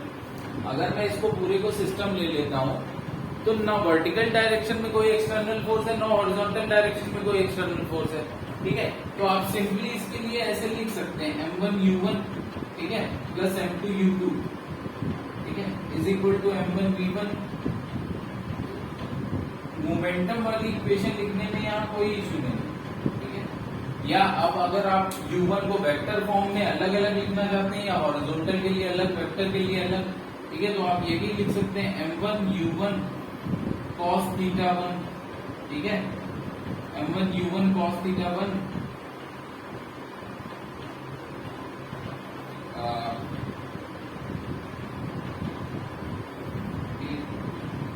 M1U1 cos θ1 plus,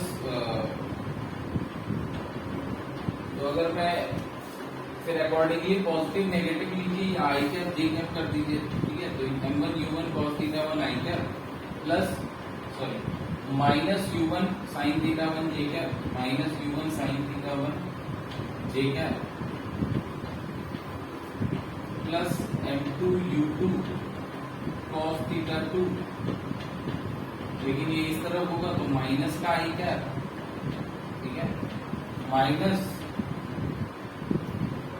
sorry ये क्या होगा u2 का कॉस थीटा 2 आई कैप, और जे कैप के नीचे की तरफ होगा तो minus u2 sine theta 2 J cap, ठीक है। इस तरीके से भी लिख सकते हैं is equal to m1 v1, ठीक है, v1 cos अल्फा 1 माइनस आई कैप होगा तो माइनस v1 cos अल्फा 1 आई कैप माइनस, ठीक है,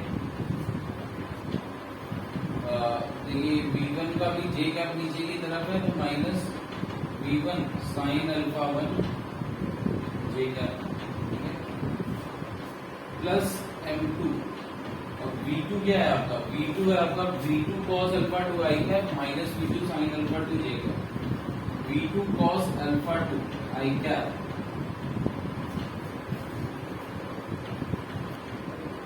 माइनस v2 साइन अल्फा 2